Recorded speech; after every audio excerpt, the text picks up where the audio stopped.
ஆஹ் இன்னைக்கு நான் படிக்க போற டாபிக் வந்து வங்கித்தொழில் வியாபாரத்துல பகுதி 2. நான் போன கிழமையும் வங்கித்தொழில் வியாபாரத்துல அடிப்படைகள் என்ன, அதன் தொழிற்பாடுகள் என்னன்றதை பத்தி படிச்சிருந்தோம். அதோட தொடர்ச்சியா இந்த கிழமையும் வங்கித்தொழில் வியாபாரத்துல காணப்படக்கூடிய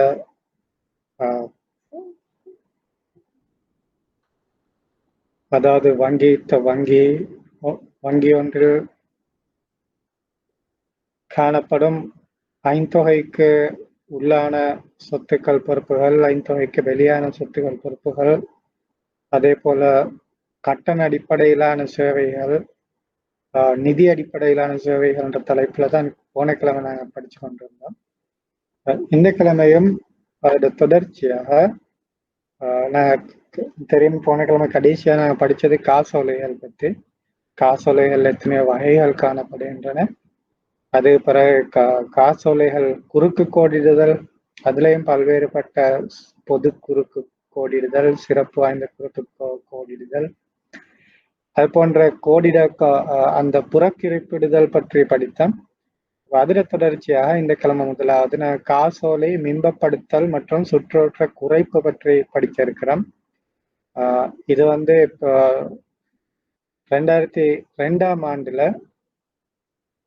மத்திய வங்கியால அறிமுகப்படுத்தப்பட்ட ஒரு கொடுப்பனவு தீர்ப்பனவு செயல்முறை, பேமெண்ட் கிளியரிங் சிஸ்டம் என்று சொல்றது. அப்ப இது வந்து ஒரு செக் கிளியரிங் சிஸ்டம்ன்றதோட சம்பந்தப்பட்டது.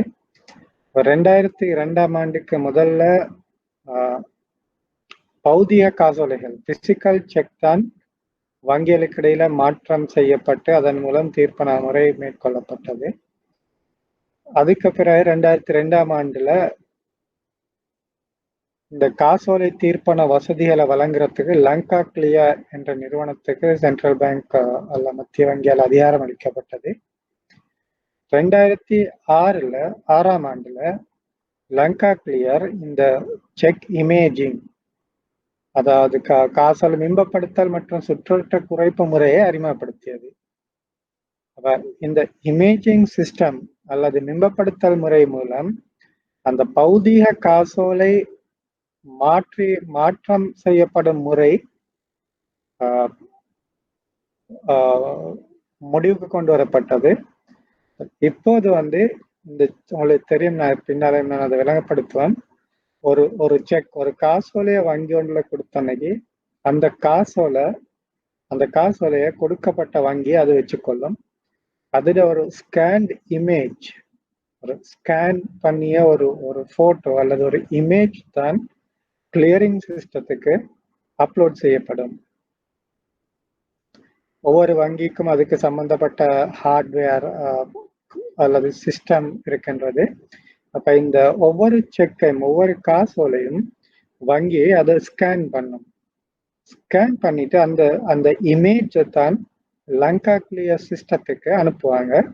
அப்ப அதன் அடிப்படையில தான் அந்த காசோலை தீர்ப்பனவு, கொடுப்பனவு மற்றும் தீர்ப்பனவு முறைமை நடைமுறைப்படுத்தப்படுகின்றது. இது காசோலை பிம்பப்படுத்தலை இலத்திரனியல் ரீதியாக தீர்ப்பனவுக்கு அனுப்புவதற்கான வசதியை கொடுக்கின்றது. அப்ப ஒரு ஸ்கேன் எடுத்துட்டு அந்த ஸ்கேன்ட் இமேஜை தான் செட்டில்மெண்ட் அல்லது கிளியரிங் செய்யறதுக்காக லங்கா கிளியர் நிறுவனத்துக்கு வங்கிகள் அனுப்புகின்றன. அப்ப வர்த்தக வங்கிகள் காசோலையின் பெருகைகளை வாடிக்கையாளர்களின் கணக்குகள்ல அடுத்து வரும் ஒர்க்கிங் டே, வேலை நாள் அன்று வர வைப்பதற்காக இந்த முறை பயன்படுத்தப்படுகின்றது. இதை தெரியும், பழைய முறையில கிட்டத்தட்ட 3 அல்லது 4 நாட்கள் எடுக்கும் ஒரு பௌதிக காசோலை தங்களோட அக்கௌண்ட்டுக்கு நீங்க இன்னைக்கு கொண்டு போயிட்டு பேங்க்ல செக்கை டிபாசிட் பண்ணீங்கன்னா அது கிட்டத்தட்ட 2 அல்லது 3 நாட்கள் எடுக்கும் அந்த காசோலை மாறி எங்களோட அக்கௌண்ட்டுக்கு காசு வர்றதுக்கு. ஆனா இந்த இமேஜிங் சிஸ்டம் மூலம் ஒரு நாள், நீங்க இன்னைக்கு அதாவது ஒர்க்கிங் டே இப்போ நீங்க திங்கட்கிழமை இந்த காசோலை வைப்பு செஞ்சீங்கன்னா செவ்வாய்க்கிழமை உங்களுக்கு அதுல அந்த அக்கௌண்ட்ல சல்லி எடுக்கலாம். காசோலை திரும்பி ரத்து செய்யப்படாத விடத்து ரத்து செய்யப்படுறதுக்கான காரணங்கள் இருக்குன்னா அப்படி ஏதும் இல்லைண்டா, காசோலையில எந்த பிரச்சனையும் இல்லைண்டா ஒரு நாள்ல அந்த காசோலையுடைய கணக்கு அந்த செய்து வர்ற கணக்குல அந்த அமௌண்ட் அந்த அந்த தொகை வந்து வர வைக்கப்படும். அப்ப இது வந்து இந்த காசோலை தீர்ப்பன முறைய விரைவுபடுத்தி இருக்குது. அடுத்தது இலத்திரனியல்மயப்படுத்தி இருக்கின்றது. இம்முறையின் கீழ் மறைக்கப்பட்ட அல்லது திருப்பப்பட்ட காசோலைக்கு பதிலாகவும் காசோலை திரும்பல் பற்றி அறிவுறுத்தல் தான் வழங்கப்படுகின்றன. நான் சொன்னேன் செக்ல எந்தவித பிரச்சனையும் இல்லைண்டா அது ஒரு நாள்ல கணக்குக்கு சொல்லி அனுப்பப்படும். இல்ல செக் அந்த காசோலையில் ஏதாவது சிக்கல்கள் இருந்தா எங்களுக்கு தெரியும் நிறைய காரணங்கள் இருக்குது. அக்கௌண்ட்ல சல்லி இல்லாம இருக்கலாம் அல்லது வேற அந்த செக் டீடைல்ஸ் பிழையாக எழுதப்பட்டிருக்கலாம். அப்ப ஏதாவது ஒரு காரணத்துக்காக காசோலை மறுக்கப்படலாம். அப்படி இல்லைன்னா திரும்பி அனுப்பப்படலாம். அப்ப பழைய முறைமையில வந்து அந்த பௌதிக காசோலை தான் கஸ்டமருக்கு திரும்ப வழங்கப்படும். அதுக்கு பதிலாக கஸ்டமர் இன்னொரு செக்கை கொண்டு போயிட்டு கொடுப்பாரு. ஆனா இப்ப அந்த அந்த காசோலைன்றது திரும்ப வழங்கப்பட்டுள்ள ஒரு ஒரு நோட்டீஸ் ஒன்று மட்டும்தான், ஒரு அறிவித்தல் ஒன்று மட்டும்தான் வழங்கப்படும். உங்களுடைய காசோலை மறக்கப்பட்டிருக்கு இல்ல திருப்பி அனுப்பப்பட்டிருக்கின்ற அந்த இன்ஃபர்மேஷன் அந்த தகவல் ஒரு அறிவித்தல் மூலம் வழங்கப்படும். ஒவ்வொரு முறையும் வைப்பு செய்யக்கூடிய காசோலை வங்கிக்கு போனதுக்கு பிறகு அது திரும்ப வெளியில வாரதில்லை.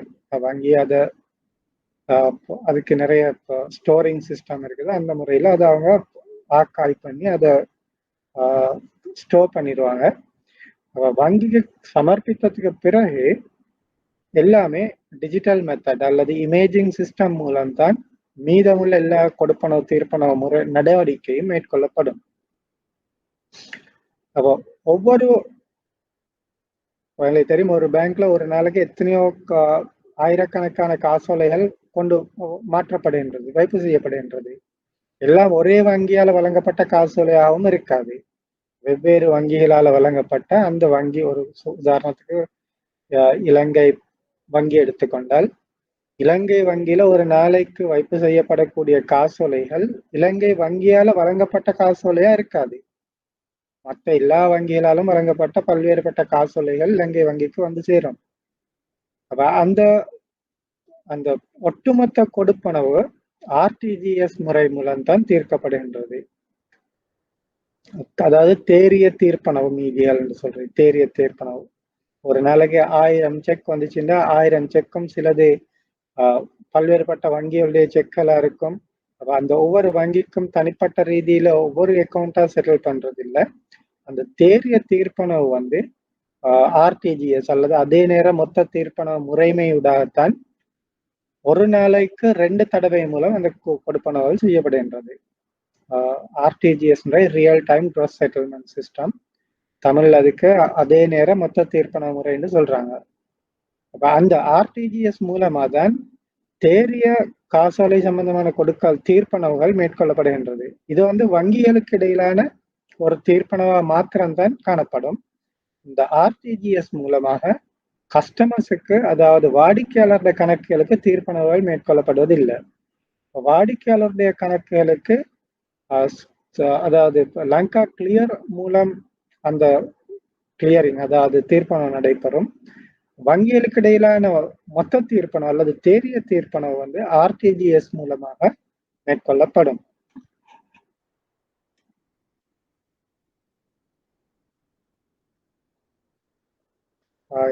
இப்போதைக்கு ஒரே ஒரு ஸ்டூடெண்ட் தான் வந்திருக்காரு, ரகுலன்.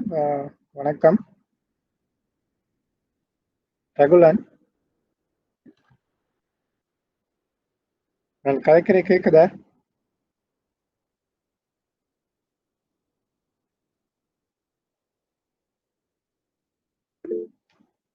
Good morning Ragulan. நான் கதைக்கிறேன், கேக்குது தானே?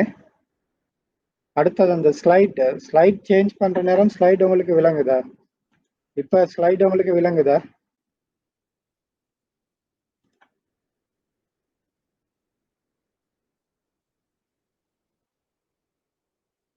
ஓகே, ஸ்லைடும் விளங்குதுன்னு நினைக்கிறேன். ரைட், ஓகே, கண்டினியூ பண்ணுவோம். அப்படி ஸ்லைட் விளக்காம போனா எனக்கு மெசேஜ் ஒன்று அனுப்புங்க. விளங்குது சார், விளங்குது. ஓகே, ஸோ நாங்கள் இந்த check imaging and clearing system பற்றி படித்து கொண்டிருந்தோம். இப்போ இதுதான் அந்த அந்த காசோலை பிம்பப்படுத்தல் செயல்முறை. இதுல உதாரணத்துக்கு சொல்லுவோம், இது இது இலங்கை வங்கின்னு எடுத்துக்கொள்ளும் உதாரணத்துக்கு, இந்த அல்லது ஏதாவது ஒரு வங்கி. இந்த வங்கிக்கு வாடிக்கையாளர்கள் வந்து காசோலைய வைப்பு செய்வாங்க. இந்த காசோலை எந்த வங்கியாலையும் வழங்கப்பட்டிருக்கலாம். இலங்கை வங்கி காசோலையாகவும் இருக்கலாம், அல்லது வேற எந்த ஒரு வங்கியால வழங்கப்பட்ட காசோலையாகவும் இருக்கலாம். அப்ப உங்களோட கைக்கு ஒரு காசோலை, ஒரு செக் கிடைச்சனுக்கு நீங்க அந்த செக்கை கொண்டு போயிட்டு இந்த அக்கௌண்ட்ல, உங்களோட அக்கௌண்ட் வந்து இலங்கை வங்கியில இருந்த இலங்கை வங்கியில உள்ள உங்களோட அக்கௌண்ட்டுக்கு டிபாசிட் வைப்பு செய்வீங்க. அப்ப அந்த இலங்கை வங்கி அதை என்ன செய்யும்னு கேட்டா, இந்த பிசிக்கல் செக், அதாவது இந்த பௌதீக காசோலைய ஸ்கேன் பண்ணிட்டு, அதோட இமேஜை ஸ்கேன் பண்ணிட்டு, அந்த பிசிக்கல் செக்கை வந்து நேஷனல் செக் ஆர்கைவ் சென்டர்னு ஒன்று இருக்குது, தேசிய காசோலை இப்போ ஆர்கைவ் சென்டர் உண்டு. அப்ப அந்த சென்டருக்கு அனுப்பிடுவாங்க. அப்ப அதோட பிசிக்கல் செக்குடைய நடவடிக்கைகள் முடிஞ்சிடும். அதே வரை எங்களுக்கு நாங்கள் கொடுத்த செக்கை கண்ணால காண இயலாது. அப்ப இந்த கட்டத்துக்கு அப்பால எல்லா நடவடிக்கையுமே அந்த ஸ்கேன்ட் இமேஜ் அடிப்படையாக கொண்டு தான் நடைபெறும். சரியா? அப்ப வங்கிக்கு காசோலை வந்தன்னைக்கு அதை ஸ்கேன் பண்ணிடுவாங்க, பிசிக்கல் செக் ஆர்கைவ் சென்டருக்கு அனுப்பிடுவாங்க. அப்ப அந்த ஸ்கேன்டு இமேஜ் வந்து லங்கா கிளியர் அந்த தீர்ப்பனவு நிறுவனத்துக்கு சமர்ப்பிக்கப்படும். சரியா? இது லங்கா கிளியர்ல போயிட்டு கிளியர் ஆகணத்துக்கு பிறகு சம்பந்தப்பட்ட வங்கிக்கு அது அனுப்பப்படும். அத சொல்லும், இந்த செக், ஒரு செக் வந்து HNB செக் கொண்டு தான் உங்கள்கிட்ட கையில இருக்கேன். HNB செக்கை நீங்க பேங்க் ஆஃப் சிலோன் இலங்கை வங்கியில டிபாசிட் பண்றீங்க. அப்ப இலங்கை வங்கி அந்த HNB செக்கை இமேஜ் எடுத்துட்டு, ஸ்கேன் பண்ணி இமேஜ் எடுத்து அது லங்கா கிளியருக்கு அனுப்பின அன்னைக்கு லங்கா கிளியர் அந்த செக்கை HNB பேங்க்குக்கு அனுப்பும். உண்மையில இது வந்து ஒரு பிசிக்கல் டிரான்சாக்சனா நடக்கிறது இல்லை. ஏண்டா இந்த லங்கா கிளியர்ன்ற நிறுவனத்துல ஒவ்வொரு வங்கிக்கும் ஒவ்வொரு அக்கௌண்ட் வச்சிருப்பாங்க. இதுல பேங்க் ஆஃப் சிலோனுக்கு ஒரு அக்கௌண்ட் இருக்கும், HNBக்கு ஒரு அக்கௌண்ட் இருக்கும். அப்படி இலங்கையில எத்தனை வங்கி, 32 வங்கி காணப்படுது, அந்த 32 வங்கிக்கும் ஒரு அக்கௌண்ட் வச்சிருப்பாங்க.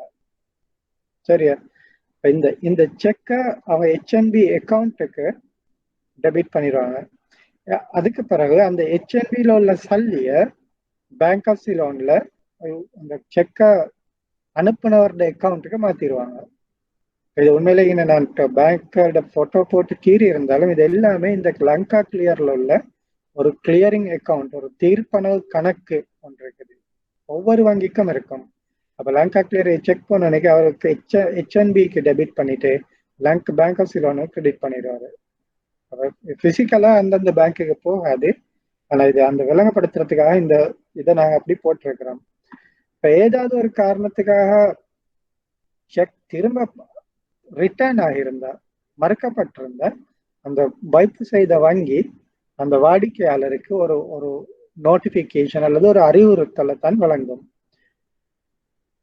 இந்த gross செட்டில்மெண்ட் நான் சொன்னேன், லங்கா கிளியர் போன அன்னைக்கு ஒரு நாளைக்கு பேங்க் ஆஃப் சிலோன் செக் HNBல வைப்பு செஞ்சிருப்பாங்க, HNB செக்கை பேங்க் ஆஃப் சிலோன்ல வச்சிருப்பாங்க, கமர்ஷியல் பேங்க் செக்கை கொண்டு போயிட்டு இன்னொரு பேங்க்ல வச்சிருப்பாங்க. அப்படி எல்லாம் மாறி மாறி மாறி இருக்கும். அப்ப அது எல்லாருமே எல்லா செக்கும் ஒரு நாளைக்கு இலங்கையில் அவல வங்கிகளையும் வைப்பு செய்யப்படக்கூடிய அனைத்து காசோலைகளையும் தீர்த்த பிறகு அதோட gross செட்டில்மெண்ட்டை வந்து RTGS மூலமா தான் நடக்கும். அப்ப இந்த டிரான்சாக்சன் லங்கா கிளியருக்கும் வங்கிகளுக்கும் இடையிலான கொடுக்கல் வாங்கல், கஸ்டமரோட தொடர்புபட்டிருக்காது. சரியா? அப்ப இதுதான் அந்த செக் கிளியரிங் ப்ரோசஸ். சுருக்கமா சொல்றேன்டா. அடுத்தது இப்ப நாங்க படிக்கிறது கரண்ட் அக்கௌண்ட், நடைமுறை கணக்குல நாங்க பார்த்தோம். நடைமுறை கணக்குண்டா என்ன, அதுல முக்கியமான ஃபீச்சர்ஸ், அதாவது சிறப்பம்சங்கள் என்ன, அதுல ஒன்றுதான் ஓவர் டிராஃப்ட் அல்லது காசோலை கொடுப்பன ஒன்று பார்த்தோம். அப்புறம் காசோலையை பத்தி படித்தோம். காசோலை என்ன, அதில் எத்தனை வகைகள் காணப்படுகின்றன, காசோலை குறுக்கு கோடிடுதல்ண்டா என்னது, காசோலை தீர்ப்பனவு எவ்வாறு நடைபெறுகின்றது, காசோலையை பத்தி நாம முழுக்க பார்த்தோம். அடுத்தது நடைமுறை கணக்குல இன்னொரு முக்கியமான பகுதி தான் ஒரு நடைமுறை கணக்கை மூடுவதுன்றா என்னது, ஒரு அக்கௌண்ட் க்ளோஷர். ஏன் கரண்ட் அக்கௌண்ட் வந்து க்ளோஸ் பண்ணணும். ஒன்று கணக்கு வைத்திருப்பவர் மரணித்தால், கணக்கு வைத்திருப்பவர் இறந்துட்டாருந்தா மரணித்த பிறகு அவருடைய கரண்ட் அக்கௌண்ட் வந்து கட்டாயம் மூட வேண்டும். அப்படி இல்லைன்னா அவருடைய செக் புக்கை வேற யாராவது அவரே மாதிரி சைனை போட்டா டிரான்சாக்ஷனல் செய்யலாம், களவுகள் நடக்கலாம். அதனால மரணம் அடைந்தன்னு சொன்ன வாடிக்கையாளர் அந்த கணக்கை வந்து கட்டாயம் மூட வேண்டும். அதனால சிக்கல் ஒன்று இருக்குது, பேங்க்குக்கு எப்படி அவர் மரணித்தாரா இல்லையான்னு தெரியும்ன்றது. அதுக்குத்தான் வங்கிகள் வந்து இந்த நடைமுறை கணக்கு வைத்திருப்பவர்கள்ல அடிக்கடி அவங்க கஸ்டமரோட தொடர்பு படுத்துவாங்க, கால் பண்ணி கேட்பாங்க. அப்படி அடிக்கடி அந்த கஸ்டமரோட அவர் என்ன சொல்ற அவர் இருக்கிறாரா இல்லையான்றத அவங்க அடிக்கடி செக் பண்ணி கொண்டே இருப்பாங்க. வருஷத்துக்கு ஒரு 3 தடவை, ஒவ்வொரு 3 மாசத்துக்கும் அப்படி செக் பண்ணி கொண்டிருப்பாங்க. கொஞ்ச நாளா செக் டிபாசிட்டோ அல்லது ஏதாவது வங்கி நடவடிக்கை அந்த அக்கௌண்ட்ல நடக்கலாண்டா செக் பண்ணுவாங்க. அப்ப மரணித்திருந்த கணக்க மூடணும். அப்படி இல்லைன்னு சொன்னா கஸ்டமரோட டிரான்சாக்ஷன் அவ்வளவே நல்லமில்லை, அவர் எந்த நேரம் நினைச்சு ஓவர் டிராஃப்ட் எடுக்கிறாரு, பேங்க்குக்கு இன்ஃபார்ம் பண்ண மாட்டாரு, சும்மா செக் எழுதி போட்டவரு அக்கௌண்ட்ல சல்லி இருக்காது, செக் அடிக்கடி செக் ரிட்டர்ன் ஆகுது, ஏன் சல்லி இல்லை ஆனா செக்கை கொடுத்துருவாரு, அப்ப அடிக்கடி செக் ரிட்டர்ன். அத மாதிரி வாடிக்கையாளர்கிட்ட கொடுக்கல் வாங்கல்கள் தரம் இல்லாத போது அல்லது சாட்டிஸ்பாக்சன் இல்லைன்னு சொன்னா வங்கி வந்து அந்த அந்த கணக்கை மூடி விட்டுரும். சில நேரம் கஸ்டமரை சொல்லிட்டு மூடுவாங்க, இல்லை சொல்லாமலே மூடிடுவாங்க. அடுத்தது சில நேரம் இப்ப நீதிமன்றத்தால உத்தரவு பிறப்பிக்கப்படும் அந்த அக்கௌண்ட் சீஸ் பண்றது, ஏதாவது ஒரு பண மோசடி நடவடிக்கையோ அல்லது வேற தீவிரவாத நடவடிக்கையோ அப்படிகள் ஏதாவது சம்பந்தப்பட்டிருந்தா நீதிமன்றத்தால உத்தரவிடுவாங்க அந்த கணக்கை மூடுறதுக்கு. அந்த மாதிரியான ஒரு சந்தர்ப்பத்திலையும் நடைமுறை கணக்கு மூடப்படும். அப்படி இல்லைன்னா கணக்கு வைத்திருப்பவர் மோசடியில ஈடுபட்டிருந்தா, அவர் ஒரு மணி லாண்டரிங் செய்யறவரா இருப்பாரு அல்லது ஏதாவது ஒரு இல்லீகல் பிசினஸ்,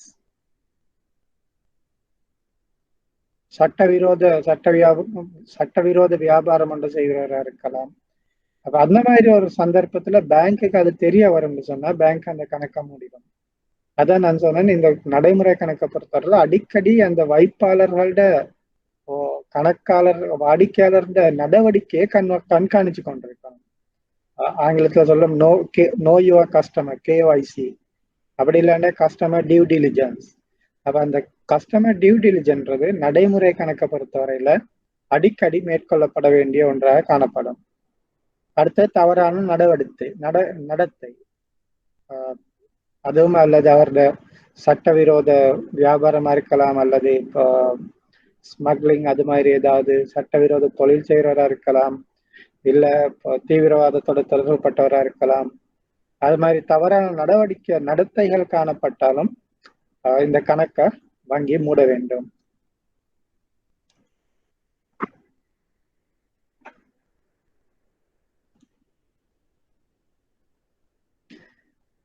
திரு, குட் மார்னிங். திரு,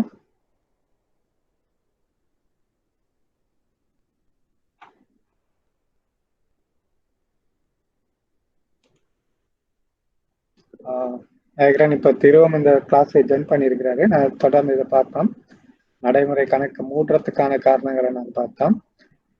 அதுதான் நடைமுறை கணக்கை பொறுத்தவரையில் நான் தெரிஞ்சிருக்க வேண்டியது இந்த பாடத்தை பொறுத்தவரை மட்டும். எனக்கு தெரியும் இது ஒரு பேசிக் இன்டர்மீடியட் டிப்ளமா அல்லது இன்டர்மீடியட் கோர்ஸ் உண்டு. அதனால நாங்கள் பேசிக் நாலேஜ் தான் இதுல அதிகமா மாணவர்கள் எதிர்பார்க்கிறது. நடைமுறை கணக்கை பொறுத்தவரையில அதோட முக்கியத்துவம் என்னன்னு தெரிஞ்சிருக்கணும், அதோட சிறப்பு அம்சங்கள் என்னன்னு தெரிஞ்சிருக்கணும், காசோலை சம்பந்தமா தெரிஞ்சிருக்கணும். அதே மாதிரி நடைமுறை கணக்கு மூடுறதுக்கான காரணங்கள் என்னன்னு தெரிஞ்சிருக்கணும். அடுத்த வைப்புகள்ல அடுத்தது முக்கியத்துவம் பெறுறது சேமிப்பு வைப்பு.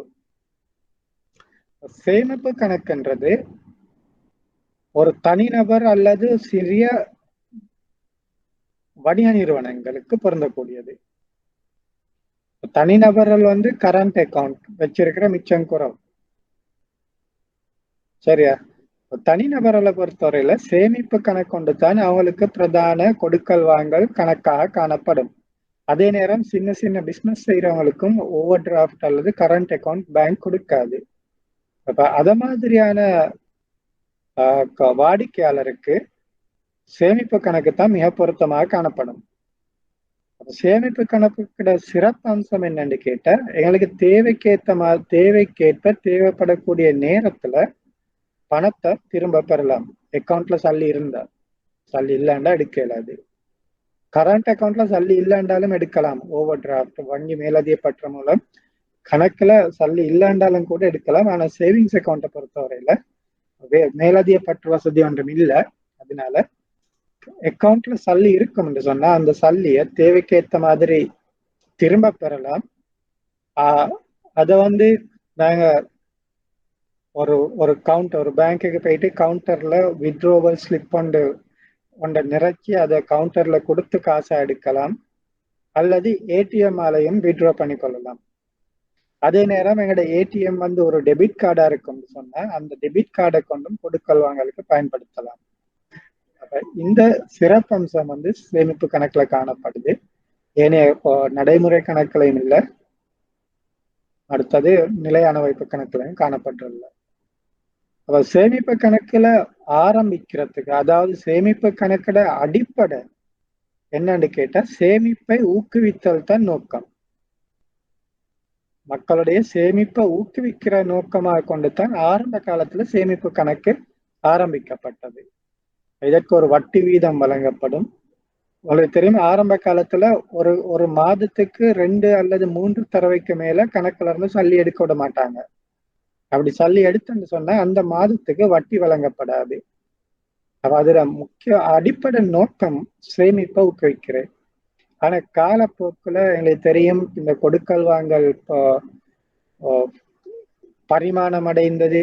கொடுக்கல் வாங்கல் சாதனம் அல்லது பரிமாற்று ஊடகத்துல காணப்பட்ட வளர்ச்சி, அடுத்தது இந்த டிஜிட்டல் பேமெண்ட்டுடைய அறிமுகம், டிஜிட்டல் கொடுக்கல் வாங்கலுடைய அறிமுகம் காரணமாக சேமிப்பு கணக்கும் கிட்டத்தட்ட அது ஒரு காசுக்கு சமமான ஒரு கணக்காக வந்துட்டு எத்தனை முறை வேண்டாலும் வித்ட்ரா பண்ணலாம், கவுண்டர்ல எடுக்கலாம், ஏடிஎம்ல எடுக்கலாம், அல்லது அந்த ஏடிஎம் கார்டு டெபிட் கார்டா இருந்தா அந்த கடைகளுக்கு போயிட்டு சாமான் வாங்குற நேரம் அதுக்கு கொடுக்கல் வாங்கலுக்கு பயன்படுத்தலாம்.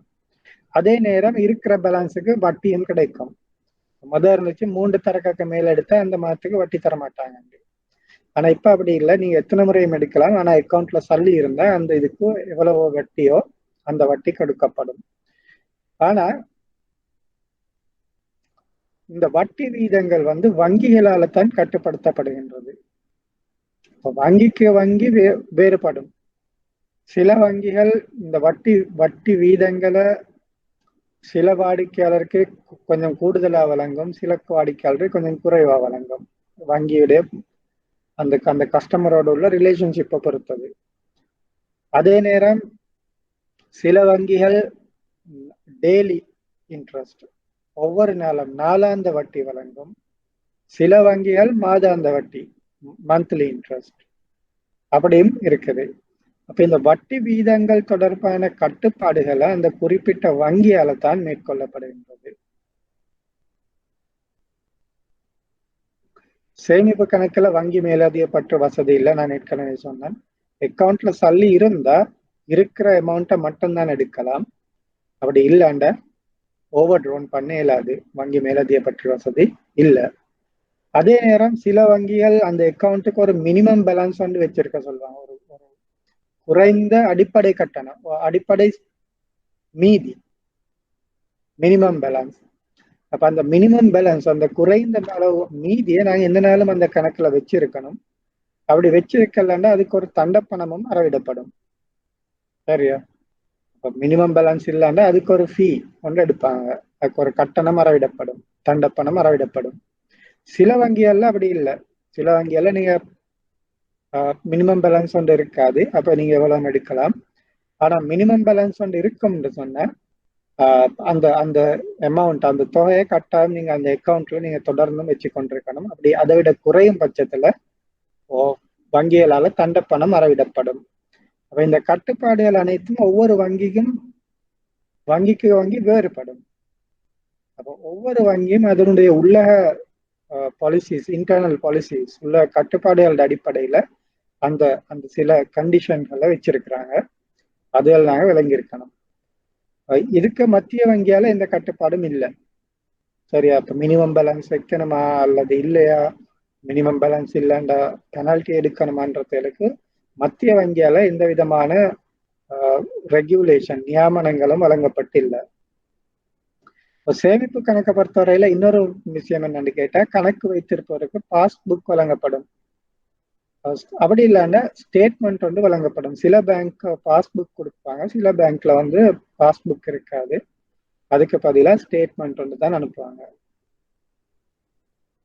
அந்த பாஸ்புக்ன்றது பழைய காலத்துல எங்களுக்கு தெரியும் மிக முக்கியமான ஒரு ஆவணம். அந்த பாஸ்புக் இல்லைன்னு சொன்னா எங்களுக்கு சல்லி எடுக்கவும் இயலாது, சல்லி வைப்பிலிடவும் இயலாது. ஆனா இப்ப பொதுவா நீங்க ஒவ்வொரு கவுண்டர், அதாவது வங்கியிட கர்மபீடத்துல காசு எடுக்கணும்னு சொன்னா கட்டாயம் நீங்க அந்த பாஸ்புக்கை கொடுக்கணும். ஆனா காசு வைப்பு செய்யறதுக்கு பாஸ்புக் கட்டாயம் இல்லை. சரி, ஒவ்வொரு கவுண்டர் வைப்பு செய்யறா கட்டாயம் இல்லை. சல்லிய திரும்ப பெறணும்டா ஓவர் த கவுண்டர் நீ பாஸ்புக் கட்டாயம் கொடுக்கணும். அடுத்தது இது ஒரு உதாரணத்துக்கு ஒரு ஒரு HNB வங்கியுடைய டிபாசிட் ஸ்லிப் பண்ண நான் வச்சிருக்கிறேன். இதுல உங்களுக்கு தெரியும் இதுல முக்கியமான என்னென்ன விடயங்கள் நிரப்பப்பட வேண்டும். கட்டாயம் அக்கௌண்ட் ஹோல்டர் நேம், கணக்கு வைத்திருப்பவருடைய பெயர் போடப்படணும், கணக்கு இலக்கம் தேவை, திகதி, அடுத்தது எவ்வளவு அமௌண்ட் நீங்க டிபாசிட் பண்றீங்கன்றது தேவை, அடுத்து கையொப்பம், கடைசியா கையொப்பம். சரியா? அப்ப இதுல நீங்க பாத்தீங்கன்னா சில வங்கி, இதுவும் வங்கிக்கு வங்கி வேறுபடும். இந்த இதுல பாருங்க ஒரு நோட்டிபிகேஷன் ஒன்று கொடுத்துருக்காங்க. 2 லட்சம் ரூபாய்க்கு மேலதிகமா வைப்பு செய்யறேன்னு சொன்னா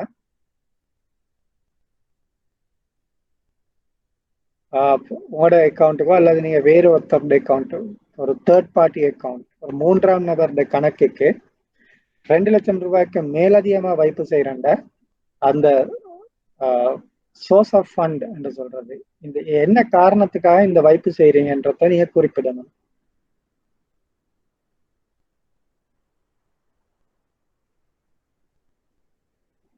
அப்ப அது அந்த என்னென்ன இன்ஃபர்மேஷன் கொடுக்கணும்ன்றதையும் அங்க எழுதி இருக்கிறாங்க. சில வங்கிகள்ல 2 லட்சம் ரூபாவா இருக்கலாம், இல்ல சில வங்கிகள் அதை விட கூட இருக்கலாம், குறைய இருக்கலாம். வங்கிக்கு வங்கி வேறுபடும். இந்த தகவல் ஏன் முக்கியம்? வங்கியில வைப்பு செய்யற முக்கியமாக தேர்ட் பார்ட்டி டிபாசிட், 3ஆம் தரப்பினரின் அக்கௌண்ட்டுக்கு, கணக்குகளுக்கு டிபாசிட் செய்யற நேரம் இந்த ஒரு பெரிய ஒரு தொகையை வைப்பு செய்யறேன்னு சொன்னா அதுக்குரிய காரணத்தை நீங்க சொல்லணும். ஏன் இது முக்கியமான காரணம் என்னன்னு சொன்னா, இந்த பண தூய்மைப்படுத்தல் மற்றும் சட்டவிரோத நடவடிக்கைகள் மூலம் பெறப்பட்ட பணத்தை கண்டுபிடிக்கிறதுக்கு, மணி லாண்டரிங்கா இருக்கலாம், அல்லது டெரரிஸ்ட் ஃபைனான்சிங்கா இருக்கலாம், அல்லது இல்லீகல் ஆக்டிவிட்டிஸால வந்த சல்லியா இருக்கலாம். அதை கண்டுபிடிக்கிறதுக்கு தான் இந்த இன்ஃபர்மேஷன் நான் கேட்கிறோம். அதே நேரம் ஒவ்வொரு வங்கியும் மத்திய வங்கியில் உள்ள ஃபைனான்சியல் இன்டெலிஜென்ஸ் யூனிட் என்ற ஒரு யூனிட் ஒன்று இருக்குது. அந்த யூனிட்டுக்கு இந்த சந்தேகத்துக்கிடமான கொடுக்கல் வாங்கல்களை கட்டாயம் அவங்க பதிவு செய்யணும். அப்ப அந்த சந்தேகத்துக்கிடமான கொடுக்கல் வாங்கல்கள், சட்டவிரோத நடவடிக்கைகள் போன்றவற்றை கண்டுபிடிக்கிறதுக்கு தான் இந்த இன்ஃபர்மேஷன் பேங்கால கேட்கறது. இதே மாதிரி நீங்க பணம் மீள பெறறதுக்கும் ஒரு படிவம் காணப்படும். இது வந்து பணம் வைப்பு செய்யறதுக்கு டிபாசிட் ஸ்லிப். அதே மாதிரி விட்ரோவல் ஸ்லிப் வந்து காணப்படும். அதுலயும் நாங்க பெயர், அக்கௌண்ட் நம்பர், தேதி, எடுக்கக்கூடிய அமௌண்ட், எங்களோட NIC நம்பர், கையொப்பம் போன்ற விடயங்களை வங்கிக்கு சமர்ப்பிக்கணும். அடுத்த நிலையான வைப்பு. நிலையான வைப்பு தொகை என்று என்னது, முதிர்ச்சியின் போது வட்டியுடன் திரும்ப செலுத்தப்படும். இதற்கு ஒரு முதிர்ச்சி காலம் இருக்கும். 1 மாதம், 6 மாதம், 1 வருடம், 5 வருடம் முதிர்ச்சி காலம் ஒன்று காணப்படும். அப்ப அந்த முதிர்ச்சி காலத்துக்கு முன்னதாக அந்த வைப்பு தொகையை மீள பெற முடியாது. சரியா? பொதுவாக மீள பெற முடியாது. அப்ப அதனால வைப்பாளர் அவரோட திரவத்தன்மையை விட்டு கொடுக்க வேண்டி வரும். சேவிங்ஸ் அக்கௌண்ட்ல சொல்லி இருக்கோம்னா திரவத்தன்மை கூட, எந்த நேரமும் அதை பாவிக்கலாம். ஆனா இன்ட்ரெஸ்ட் குறவு, வட்டி குறவு. நிலையான வைப்புல வட்டி கூட, ஆனா அந்த திரவத்தன்மை காணப்பட மாட்டாது. குறிப்பிட்ட முதிர்ச்சி காலம் வரைக்கும் அதை எங்களுக்கு பயன்படுத்த முடியாது. ஆகவே வைப்பாளர் திரவத்தன்மையை விட்டு கொடுக்க வேண்டி வரும். அதே நேரம் வங்கிகளுக்கு இப்ப தெரியும், சேவிங்ஸ் அக்கௌண்ட் சொன்ன வங்கிக்கு தெரியும் இது கஸ்டமர் எந்த நேரம் எடுப்பாரு. அப்ப நாங்க கொடுக்கறதுக்கு காசு கேட்டா கொடுக்கறதுக்கு ரெடியா இருக்கணும். அதே நேரம் நிலையான வைப்புண்டா வங்கிக்கு தெரியும் இவரு இத்தனை காலத்துக்கு வரமாட்டாரு, அவரால் எடுக்க இயலாது. 1 வருடமோ எப்படியோ, 6 மாதமோ 1 வருடமோ. அதனால அந்த வங்கி சுதந்திரமா அந்த நிதிகளை முதலீடு செய்யலாம், கடன் கொடுக்கலாம் அல்லது வேற முதலீடுகள் செய்யலாம். சரியா? அதே நேரம் நிலையான வைப்பை பொறுத்தவரையில நிர்வாக செலவு குறைவா காணப்படும். ஏன்? கரண்ட் அக்கௌண்ட்னா சிஸ்டம் வேணும், ஒவ்வொரு முறையும் சல்லி எடுக்கிற நேரம் கொடுக்கிற நேரம் எத்தனையோ ஸ்லிப் ஃபில் பண்ணணும், ஏடிஎம் மெஷின் செல் போடணும். எஃப்டிக்கெல்லாம் நிலையான வைப்புக்கு ஏடிஎம்மால எடுக்க இயலாது. நிலையான வைப்பு மட்டும் இருந்தா ஏடிஎம் மெஷின் ஒன்றும் தேவையில்லை. அதுக்குரிய தொழில்நுட்ப செலவுகள், மெயின்டெனன்ஸ் போன்ற எவ்வளவோ செலவுகள் குறைவு. எஃப்டியை பொறுத்தவரையில ஒரு அப்ளிகேஷன் ஃபார்மும் ஒரு சர்டிபிகேட், எஃப்டி சர்டிபிகேட், அவ்வளவுதான் பேங்க்கு காஸ்ட் ஆக போகுது. எந்த சிஸ்டமும் தேவையில்ல, ஆட்டோமேஷன் தேவையில்ல, நெட்வொர்க்கிங் தேவையில்ல, ஒன்றும் தேவையில்லை. செலவு குறைவாக காணப்படும். அதனால வங்கிக்கு நிலையான வைப்புக்கு அதிகமான வட்டியை வாங்கக்கூடியதா இருக்குது. எனக்கு தெரியும், சேமிப்பு கணக்கை விட நிலையான வைப்புக்கு வட்டி வீதம் அதிகமாக வழங்கப்படும். அதே நேரம் இங்க வைப்பாளருக்கு வைப்பு சான்றிதழ் வழங்கப்படும், deposit certificate. Saving account passbook பொதுவாக, current account statement, monthly statement. நிலையான வைப்பு பிக்ஸ் டிபாசிட் டெபாசிட் சர்டிபிகேட் கொடுப்பாங்க.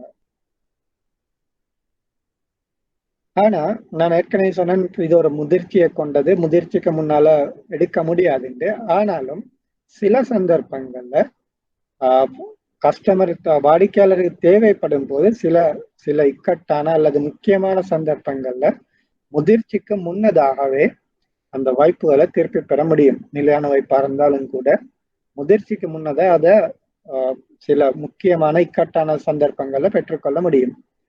அப்படி முதிர்வுக்கு முன்னால வழங்குற சந்தர்ப்பத்துல வங்கி அதுக்குரிய வட்டியை வழங்காது. அப்போ சில வங்கிகள் சேமிப்பு வைப்புக்கு வழங்கக்கூடிய வட்டியை வழங்கும், சில வங்கிகள் எதுவுமே வழங்காது, வட்டியே கொடுக்காது, சும்மாதான் கேபிட்டல் மட்டும்தான், வைப்பு செய்யப்பட்ட தொகை மட்டும்தான் திரும்ப வழங்கப்படும்.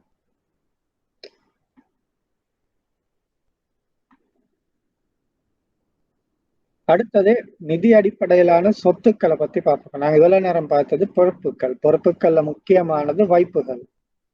வைப்புகள் 3 வகைப்படும், அதை பத்தி நாங்க பார்த்தோம். அடுத்த நிதி அடிப்படையிலான சொத்துக்களை பார்ப்போம். சொத்துக்கள்ல மிக முக்கியமானது, அல்லது நான் முதலாவது கிளாஸ்ல சொல்லியிருந்தேன், பெரும்பான்மையான சொத்துக்கள் கடன்களாகத்தான் காணப்படுகின்றது. வங்கியை பொறுத்தவரையில கடன்கள் தான் ஒரு வங்கியுடைய பிரதான சொத்துக்கள். அதற்கு மேலதிகமாக முதலீடுகள் காணப்படலாம், நிலையான சொத்துக்கள் காணப்படும்.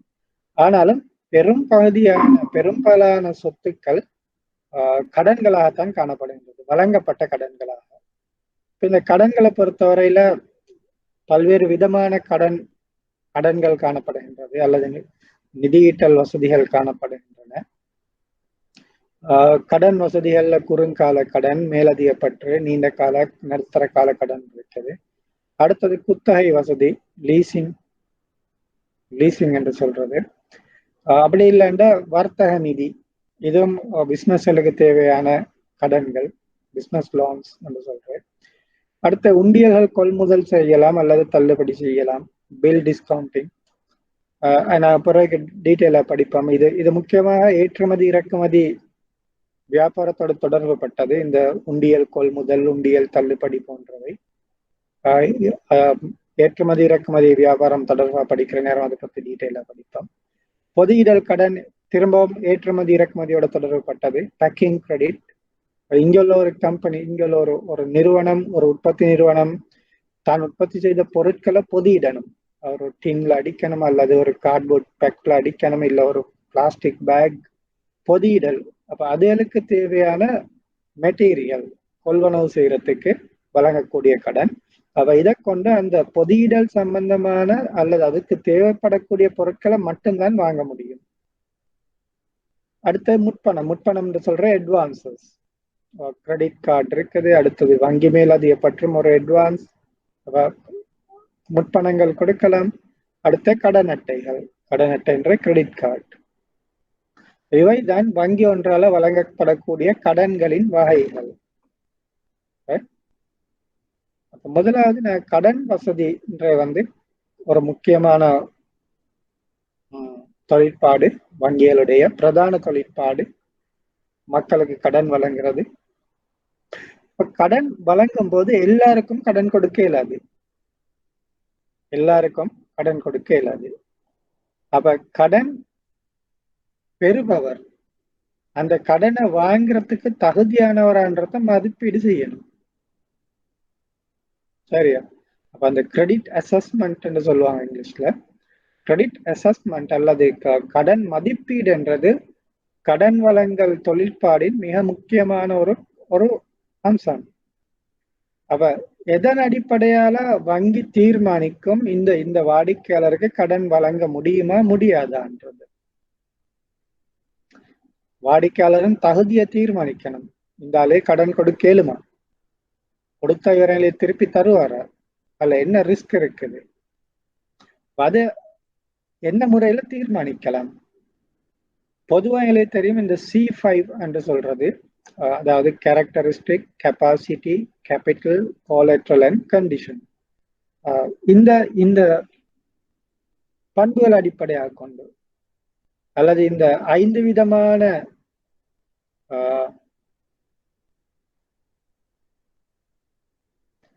விதமான விடயங்களை கொண்டு ஒரு கஸ்டமர், ஒரு வாடிக்கையாளருக்கு கடன் வழங்க தகுதி உடையவரா இல்லையான்றதை தீர்மானிக்கலாம். அது பேசிக், அடிப்படையா. அப்ப அதை விட இன்னும் கொஞ்சம் அட்வான்ஸ் லெவலுக்கு நீங்க போனீங்கன்னு சொன்ன, ஒவ்வொரு பேங்க்லயும் ஒரு கடன் தரமிடல் முறை ஒன்று காணப்படும், கிரெடிட் ஸ்கோரிங் மாடல் அல்லது கிரெடிட் ஸ்கோரிங் மெத்தட். அப்ப ஒவ்வொரு கஸ்டமருக்கும் அவருடைய சில கேரக்டரிஸ்டிக் அல்லது சில அடிப்படைகளை கொண்டு ஒரு மார்க்ஸ் வழங்கப்படும், ஒரு புள்ளி வழங்கப்படும். அப்ப அல்லது ஒரு ஸ்கோர் வழங்கப்படும். அதன் அடிப்படையில இந்த கஸ்டமர் கடன் வாங்குறதுக்கு தகுதியானவரா இல்லையான்றத மதிப்பீடு செய்யலாம். அப்போ ஒரு வாடிக்கையாளர் கிரெடிட் ஸ்கோரிங் அதிகமாக காணப்படும் சொன்னா, 10ல் 9 ஸ்கோரிங் என்று சொன்னா அவருக்கு பயம் இல்லாம கடன் கொடுக்கலாம். அதே நேரம் 10ல் 2 தான் அவருடைய கிரெடிட் ஸ்கோரிங் சொன்னா அவர் ரிஸ்கி, அதாவது அவருக்கு கடன் கொடுக்கறதால அதிகமான இடர் நேர்வுகள் ஏற்படலாம், அந்த கடன் திரும்ப கிடைக்காம போகலாம். அப்ப இந்த 5C முறையை கொண்டு கடன் வாங்குவர தகுதியை தீர்மானிக்கலாம். அது பேசிக் லெவல். அப்படி இல்லை, இன்னும் கொஞ்சம் அட்வான்ஸா போயிட்டு எங்களோட கிரெடிட் ஸ்கோரிங் மெத்தட் மூலம் இவர் தகுதியானவரா இல்லையான்றதை தீர்மானிக்கலாம். மேலதிகமாக கிரிப், கடன் தகவல் பணியாளர்களால பெறப்படக்கூடிய அறிக்கை. எங்களுக்கு தெரியும், கிரிப் என்ற ஒவ்வொரு நாட்டிலையும் இந்த கடன் தகவல் பணியம் காணப்படும். அவங்களோட வேலை என்னன்னு கேட்டா, கடன் யார் யாரு எந்தெந்த பேங்க்ல கடன் வாங்கியிருக்கிறாங்கன்ற ஒரு டேட்டா பேஸ் வச்சிருப்பாங்க. அப்ப ஒரு கஸ்டமர் ஒரு பேங்க்ல போயிட்டு கடன் கேட்கிற நேரம் அந்த குறிப்பிட்ட பேங்க் இந்த கிரிப் ரிப்போர்ட் எடுக்கும்.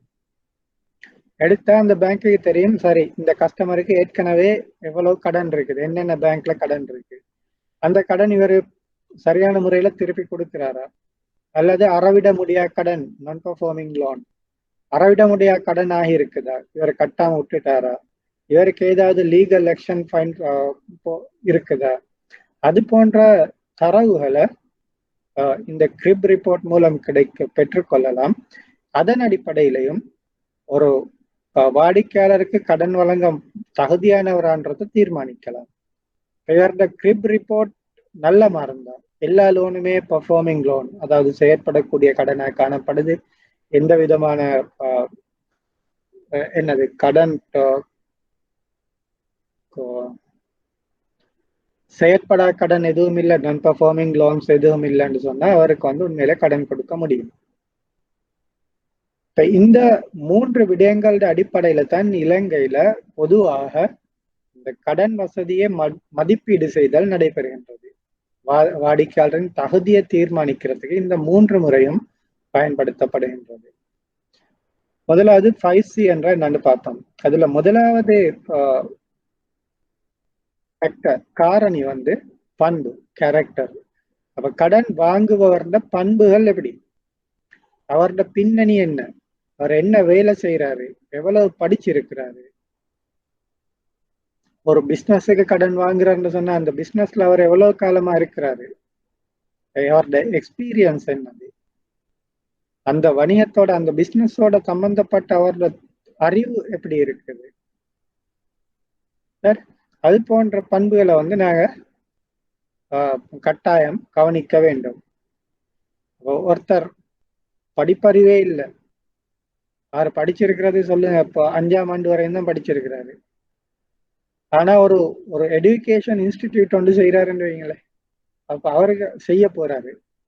பேங்க்ல வந்து கேட்கறாரு, ஓகே நான் ஒரு இன்ஸ்டிடியூட் ஒன்று, IBSL மாதிரி ஒரு இன்ஸ்டிடியூட் ஒன்று செய்ய போறேன், எனக்கு கடன் தாங்கன்ட்டு. அப்ப பேங்கால என்ன கேட்க, நீங்க அவனோட கட்டாயம் வர்ற கல்வி அறிவை பார்க்கணும். 5ஆம் ஆண்டு படிச்சவருக்கு இன்ஸ்டிடியூட் ஒன்று செய்ய இயலுமா? இயலாது. அப்படி செஞ்சா அவர்கிட்ட யாருமே படிக்க போக மாட்டாங்க. அப்ப அவரால் அந்த அந்த வருமானம் இல்லாம போயிட்டுரும், கடனை கட்டையெல்லாம் போயிட்டுரும்.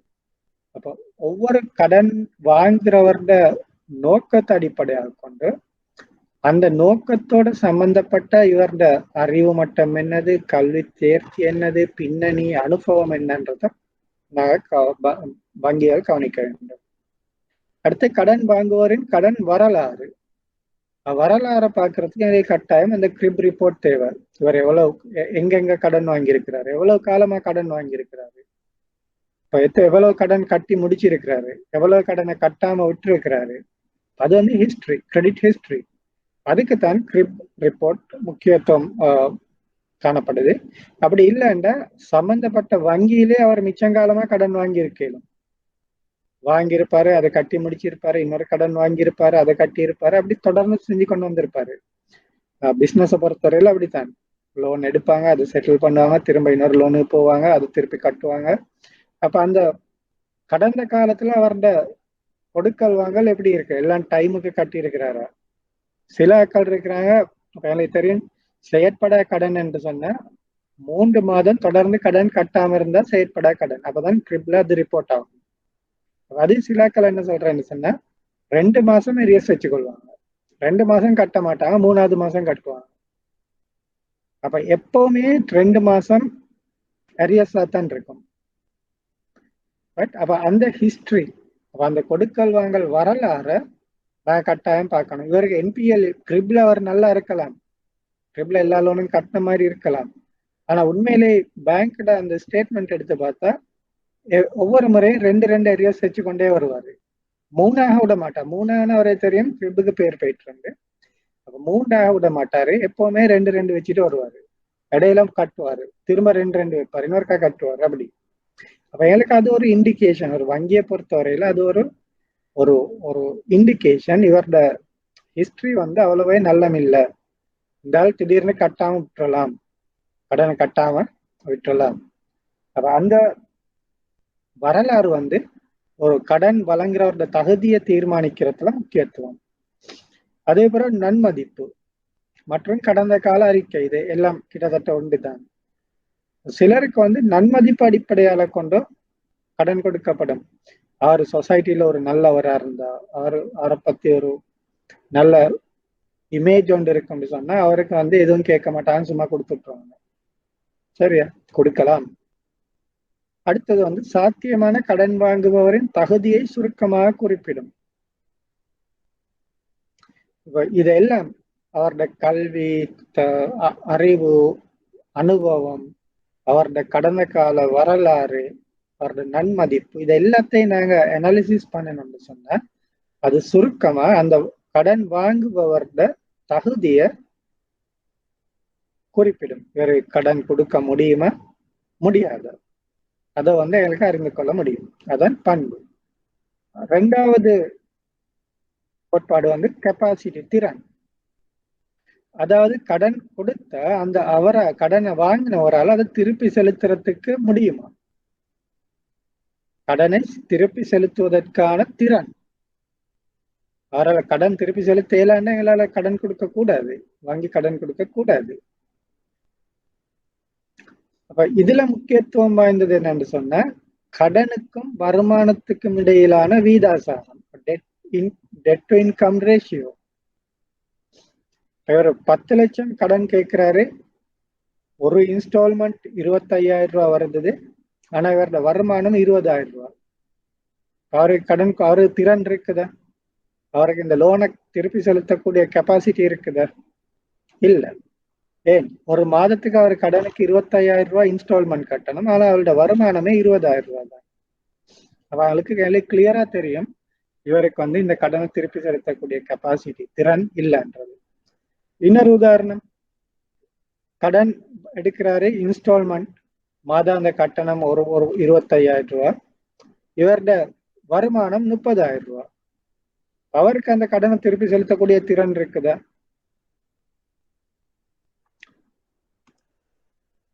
ஒரு 2 கேள்வி கேட்போங்கண்ணா, சொல்லுங்க. அப்ப அத மாதிரி ஒரு சந்தர்ப்பத்துல அவருக்கு கடன் திருப்பி செலுத்தக்கூடிய திறன் காணப்படுகின்றதா? மந்த்லி இன்ஸ்டால்மெண்ட் சொல்லுவோம் 25,000 ரூபாய் இன்ஸ்டால்மெண்ட் கட்டணம், ஆனா அவருடைய இன்கம் வந்து 30,000 ரூபாய். அவருக்கும் கூட கடனை திருப்பி செலுத்தக்கூடிய திறன் இல்லைன்றதுதான்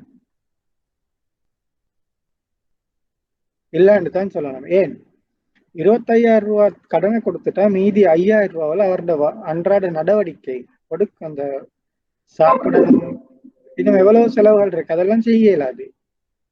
சரியா? அப்ப கிட்டத்தட்ட கடன் வழங்குற நேரம் நாங்க பார்க்கணும் 140% அவரோட சொந்த செலவுக்கு ஒதுக்கி இருக்கணும். வருமானத்துல 140% சொந்த செலவுக்கு ஒதுக்கிட்டு மீதி எவ்வளவு இருக்கோ அதுல அவரால் எவ்வளவு கட்டலாம்ன்றதான் பார்க்கணும். 1 லட்சம் வருமானம் எடுக்கிறவர்னு சொல்லிட்டோம், 1 லட்சம் வருமானம் எடுக்கிறவருக்கு 140 40,000 ரூபாய் அவரோட மாதாந்த சாப்பாட்டு செலவு மற்றும் இணைய செலவுகளுக்கு ஒதுக்கிறோம். அப்ப மீதி 60,000 ரூபாய் இருக்குது. அப்ப அந்த 60,000 ரூபாய் அவருக்கு ஒவ்வொரு மாதமும் கடனுக்கு கட்டலாம். அந்த 60,000 ரூபாய் சொன்னா அதுக்கு எவ்வளவு லோன் கொடுக்கலாம்? 60,000 இன்ஸ்டால்மெண்ட் கட்டக்கூடிய ஒருத்தருக்கு எவ்வளவு லோன் கொடுக்குறன்றத நாங்க பார்க்கணும். அதன் அடிப்படையில தான் இந்த கெப்பாசிட்டி, அதாவது கடன் திருப்பி செலுத்துவதற்கான திறன் மதிப்பீடு செய்யப்படுகின்றது. அடுத்தது அவரோட கேஷ் ஃப்ளோவை பார்க்கணும். இது எவ்வளவு வருமானம் வரும், எவ்வளவு செலவுகள் இருக்குது, அது எல்லாம் நான் பார்க்கணும். அடுத்து அவரோட நம்பிக்கைத்தன்மை முக்கியம். நம்பிக்கைத்தன்மை இல்லைண்டா என்ன இருந்தும் வேலை இல்லை. அவருக்கு பெரிய சேலரி இருக்கலாம், வருமானம் இருக்கலாம், காசு பாய்ச்சல் இருக்கலாம், ஆனா அதை நம்ப இயலாது. அப்படி இருந்தாலும் கூட இந்த கடன் கொடுக்கல்ல சிக்கல்கள் அல்லது இடர்நேர்வுகள் ஏற்படலாம். மூன்றாவது காரணி மூலதனம்.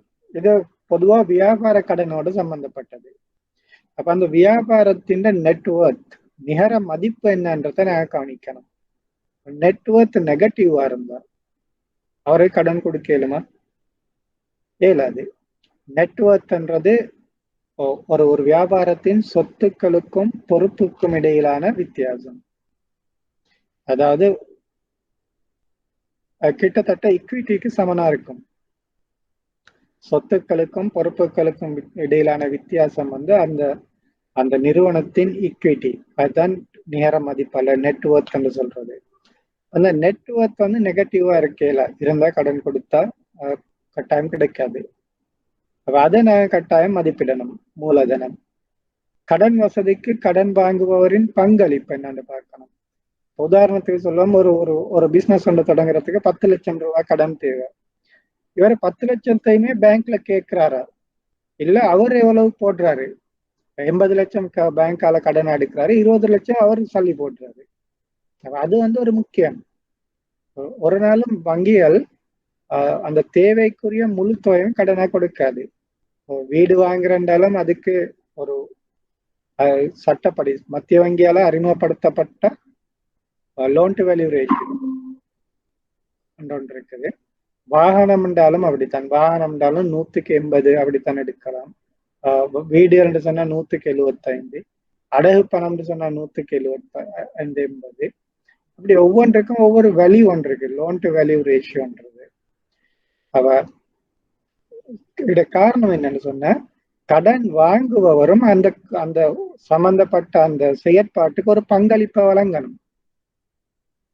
அது தனிப்பட்ட சொத்துக்களால பங்களிக்கலாம் அல்லது ஏதோ ஒரு வகையில. அப்ப ஒரு வங்கியில முழு கடனையும் வாங்க முடியாது. கடன் வாங்குபவரும் ஒரு குறிப்பிட்ட பங்களிப்பை செய்ய வேண்டும். அப்ப அந்த எபிலிட்டி அந்த கஸ்டமருக்கு இருக்கான்றத கட்டாயம் கடன் வழங்க முதல்ல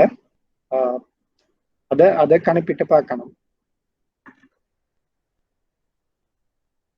அடுத்தது கோலேட்ரல். கோலேட்ரல்ன்றது பிணை.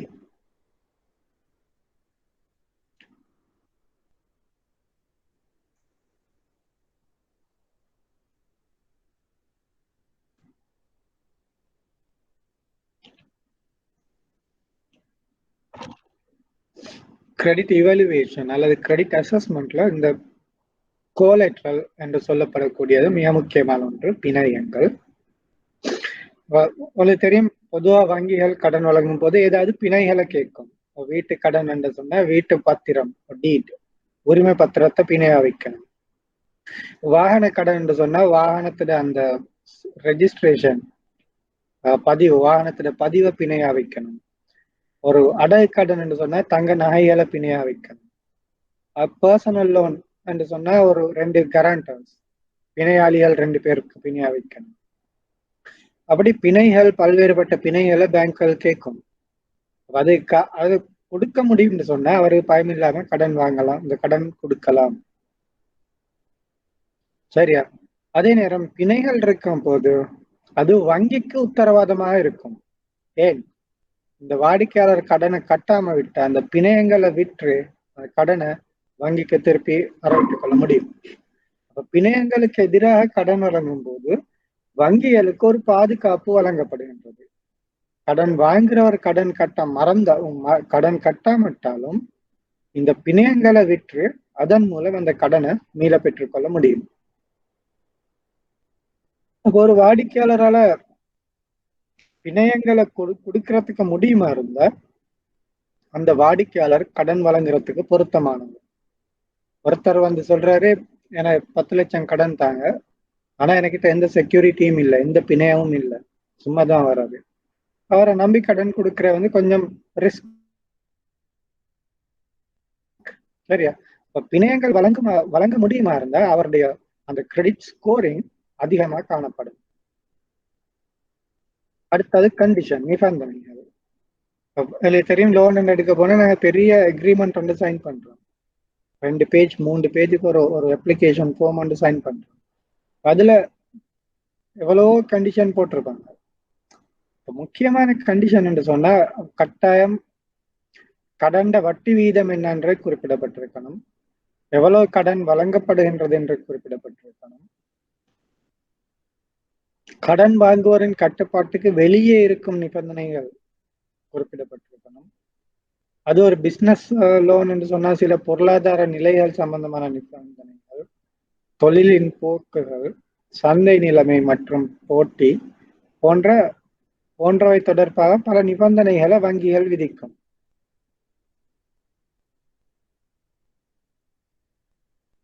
அப்ப இந்த நிபந்தனைகள் கூடுதலாக இருக்கும் சொன்னா கடன் பெறுபவருடைய அந்த ரீபேமெண்ட் கெப்பாசிட்டி வந்து குறைவா காணப்படும்.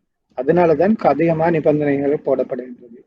அந்த வாடிக்கையாளர் நல்லவரா இருந்தா, அந்த கடன் பெறுவதற்கான தகுதி நல்ல முறையில இருக்குன்னு சொன்னா அதிகமான நிபந்தனைகள் தேவைப்பட மாட்டாது.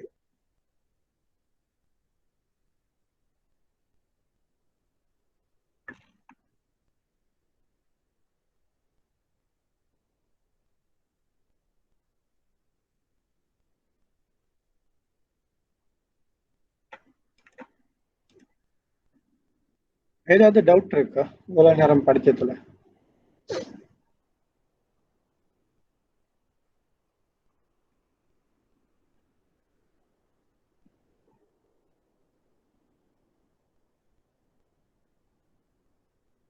டவுட் ஒண்ணும் இல்லையா?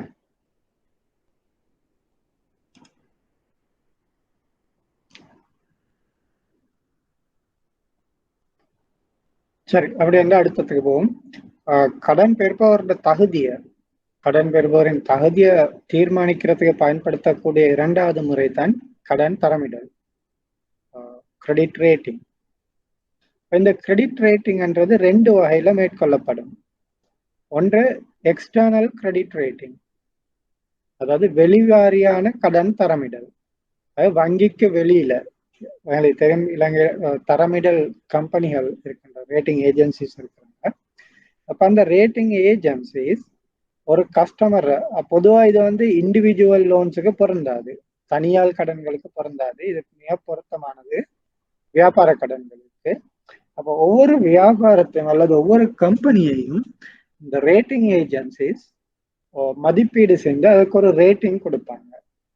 உங்களுக்கு தெரியும், ரேட்டிங் ஏஜென்சிஸ் வழங்கக்கூடிய ரேட்டிங் AAA+, AAA, AA- அப்படி நிறைய இருக்குது. AAA+ to BB- வரைக்கும் கொடுப்பாங்க. அப்ப அந்த ரேட்டிங் வந்து எக்ஸ்டர்னல் கிரெடிட் ரேட்டிங், வெளிவாரியான கடன் தரமிடல். ஏன், அதுக்கென்று ஒரு ஏஜென்சி இருக்குது. அந்த ஏஜென்சி தான் இந்த ரேட்டிங்கை சம்பந்தப்பட்ட அந்த வியாபார நிறுவனத்துக்கு வழங்கும். அடுத்தது ரெண்டாவது இன்டர்னல் ரேட்டிங். இது வந்து வங்கி தண்ட வாடிக்கையாளரை பத்தி ஒரு கடன் தரமிடல், ஒரு ரேட்டிங் வந்து செய்யும். அதுதான் கிரெடிட் ஸ்கோரிங் என்றும் சொல்றது. அப்ப கிரெடிட் ஸ்கோரிங் என்றது ஒவ்வொரு வங்கியும் தனது வாடிக்கையாளர் அல்லது ப்ராஸ்பெக்டிவ் பரோவர், எதிர்காலத்துல கடன் வாங்க வரவங்களை பத்தி அவருடைய தகுதியை மதிப்பீடு செய்யறதுக்கு உள்ளார்ந்த ரீதியில மேற்கொள்ளப்படக்கூடிய தரமிடல், அது வந்து கிரெடிட் ஸ்கோரிங் அல்லது இன்டர்னல் ரேட்டிங் என்று சொல்றது. எக்ஸ்டர்னல் ரேட்டிங் என்றது ஒரு தரமிடல் நிறுவனம், கம்பெனியால அல்லது ஒரு ரேட்டிங் ஏஜென்சியால ஒரு குறிப்பிட்ட வியாபார நிறுவனத்தை மதிப்பீடு செய்து அதுக்கு ஒரு தரம் வழங்கப்படும். அப்ப இந்த ஸ்கோரிங் மெத்தட், இன்டர்னலா செய்யக்கூடிய ஸ்கோரிங் மெத்தட் பொதுவாக தனியார் கடன்களுக்கும் தரமிடப்படாத வியாபார கடன்களுக்கும் மேற்கொள்ளப்படும்.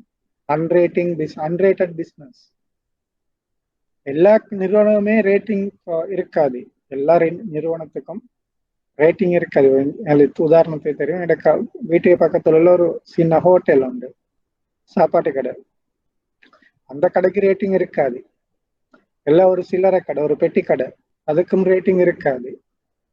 அப்ப அத மாதிரி தரம் வழங்கப்படாத வியாபாரங்கள் மற்றும் தனிநபர்கள் இவங்களுக்கு கடன் வழங்குற போது வங்கி அதனுடைய அந்த இன்டர்னல் ரேட்டிங், உள்ளக தரமிடல் அல்லது அந்த ஸ்கோரிங் மெத்தட் மூலம் ஒவ்வொரு கஸ்டமருக்கும் ஒரு ரேட்டிங் வழங்கும். பெரிய கம்பெனிகளா இருந்தா, லைக் உதாரணத்துக்கு இந்த ஜோன் கீல்ஸ், ஹேலிஸ், அபான்ஸ், ரிச்சர்ட் பீரிஸ், அது மாதிரி பெரிய பெரிய டயலாக் கம்பெனிகளுக்கு இந்த ரேட்டிங் ஏஜென்சிஸ் ரேட்டிங் வழங்கும்.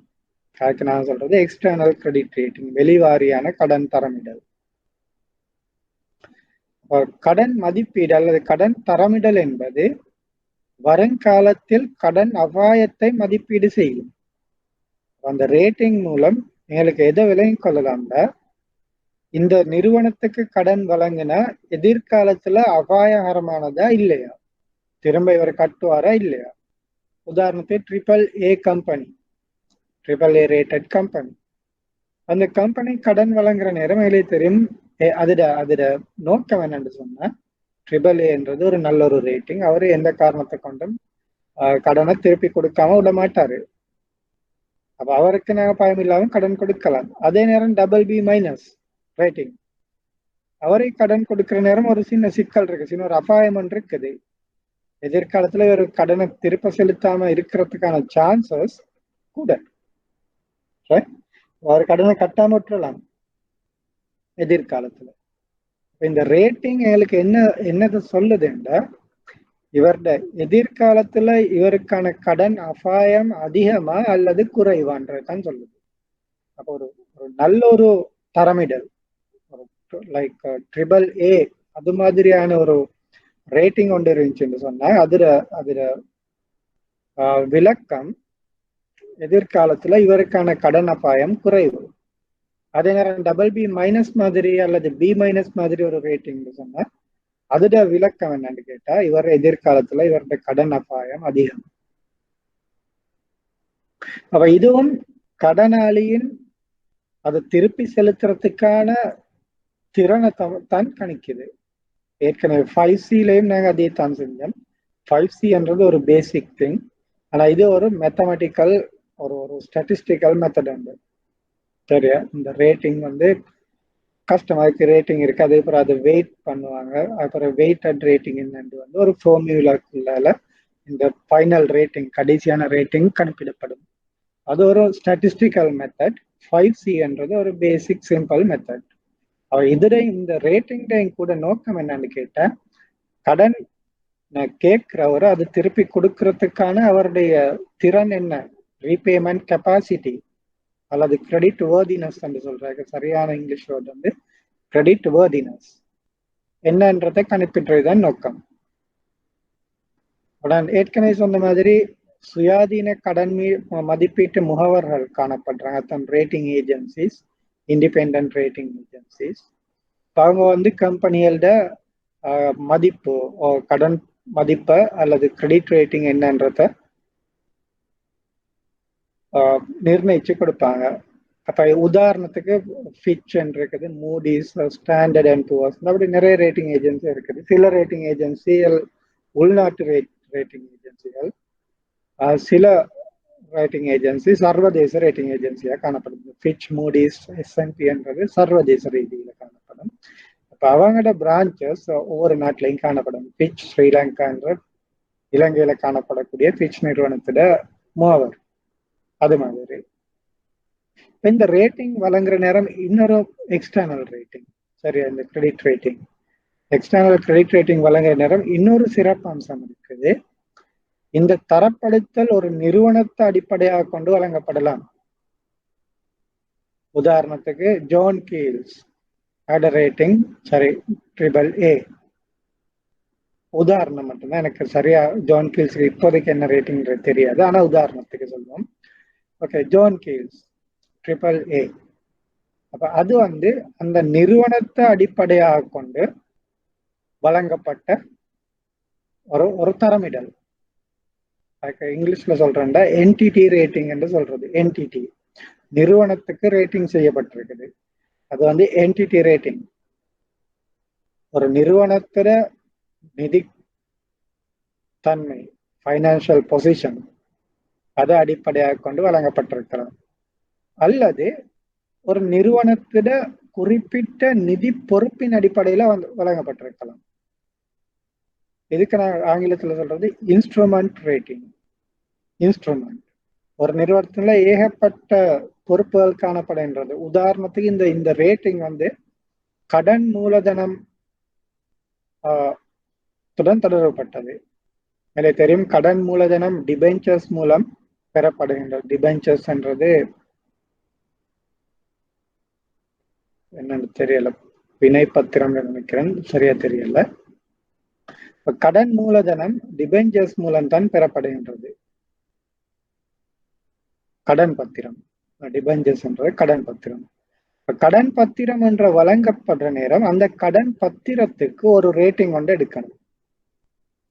அந்த ரேட்டிங்கை அடிப்படையாக கொண்டுதான் அந்த கடன் பத்திரம் எவ்வளவு தூரம் சந்தையில விற்கப்படும்ன்றது தீர்மானிக்கப்படும். அந்த டிபெஞ்சருக்கு வழங்கப்படக்கூடிய ரேட்டிங் ஒரு இன்ஸ்ட்ருமெண்ட் ரேட்டிங். அது ஒரு நிதி பொறுப்பின் அடிப்படையிலான மேற்கொள்ளப்பட்ட ஒரு தரமிடல். கடன் பத்திரமும் ஒரு வகையான கடன். ஆனா இந்த விடயத்துல வங்கி கடன் கொடுக்க போறல்ல, ஆனா வங்கி கடன் வாங்க போகுது. சரி. அப்ப இந்த எக்ஸ்டர்னல் ரேட்டிங் என்றது ஒரு நிறுவனத்தை அடிப்படையாக கொண்டு வழங்கப்படலாம், என்டிட்டி ரேட்டிங். அப்படி இல்லை, ஒரு நிறுவனத்திட ஒரு குறிப்பிட்ட பொறுப்பின் அடிப்படையில வழங்கப்படலாம். உதாரணத்துக்கு கடன் பத்திரம், அது சொல்றது இன்ஸ்ட்ருமெண்ட் ரேட்டிங். இது இன்டர்நேஷனல் ரேட்டிங் ஏஜென்சிஸால வழங்கப்படுகின்றது. அப்ப இது அடுத்தது சும்மா கிடைக்காது. ஜான் கீல்ஸுக்கு ஒரு கிரெடிட் ரேட்டிங் வேணும்னு சொன்னா ஜான் கீல்ஸ் அந்த சம்பந்தப்பட்ட ரேட்டிங் ஏஜென்சிக்கு ஒரு கட்டணத்தை செலுத்தணும்.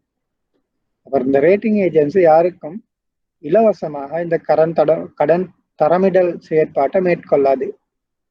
யாருக்காவது கிரெடிட் ரேட்டிங் தேவைண்டா அதுக்குரிய கட்டணத்தை அந்த முகவர் நிறுவனம் ரேட்டிங் ஏஜென்சிக்கு கொடுப்பதன் மூலம் தனக்குரிய கடன் மதிப்பீடுல பெற்றுக்கொள்ளலாம். உண்மையிலே இது இந்த ரேட்டிங் ஏஜென்சியோட பிசினஸ் தான். ஃப்ரீயா யாரும் செஞ்சு கொடுக்க மாட்டாங்க.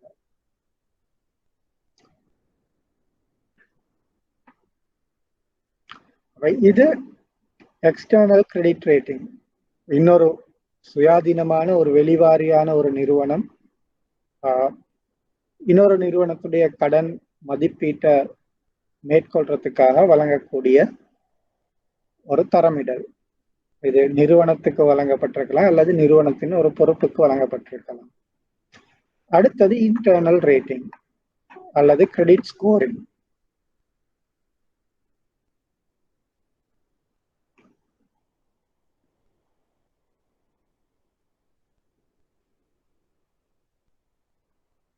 கிரெடிட் ஸ்கோரிங் என்ற நான் ஏற்கனவே சொன்ன மாதிரி தனியால் கடன் வழங்கும் போதும்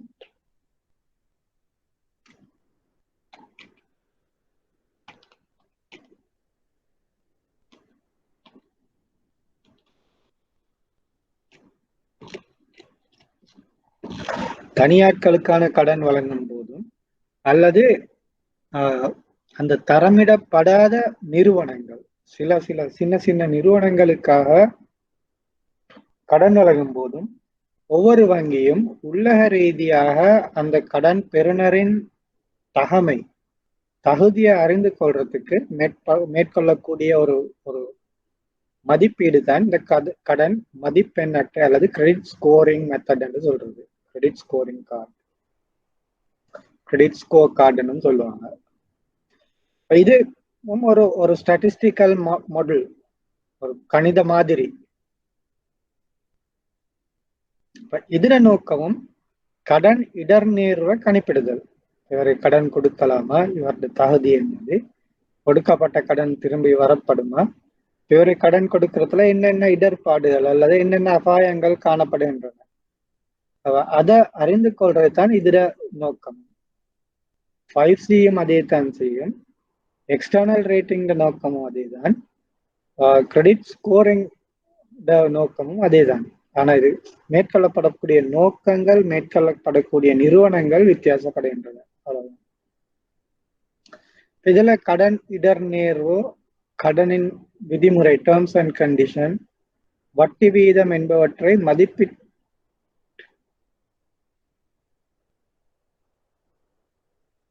போன்றவற்றை மதிப்பிட கடன் வழங்குனர் கடன் பத்திரங்களை மேற்கொள்கின்றனர், பயன்படுத்துகின்றனர். நான் சொன்னேன் பேங்க் இன்டர்னலா ஒரு ரேட்டிங் ஒன்று செய்யும். அந்த ரேட்டிங் அடிப்படையாக கொண்டு தான் அந்த லோனுக்கான கண்டிஷன்ஸ், ரேட்டிங் நல்லா இருந்தா கண்டிஷன் குறைவா இருக்கும், ரேட்டிங் வீக்கா இருந்தா கண்டிஷன் கூடயா இருக்கும். அந்த கடனுக்கான வட்டி வீதங்கள், நல்ல ரேட்டிங் பிரைம் கஸ்டமரா இருந்தா அவரோட வட்டி வீதம் குறைவா இருக்கும். ரேட்டிங் வீக்கா இருந்தன்னு சொன்னா ரிஸ்க், அதனால வட்டி வீதம் கூடுதலா இருக்கும்.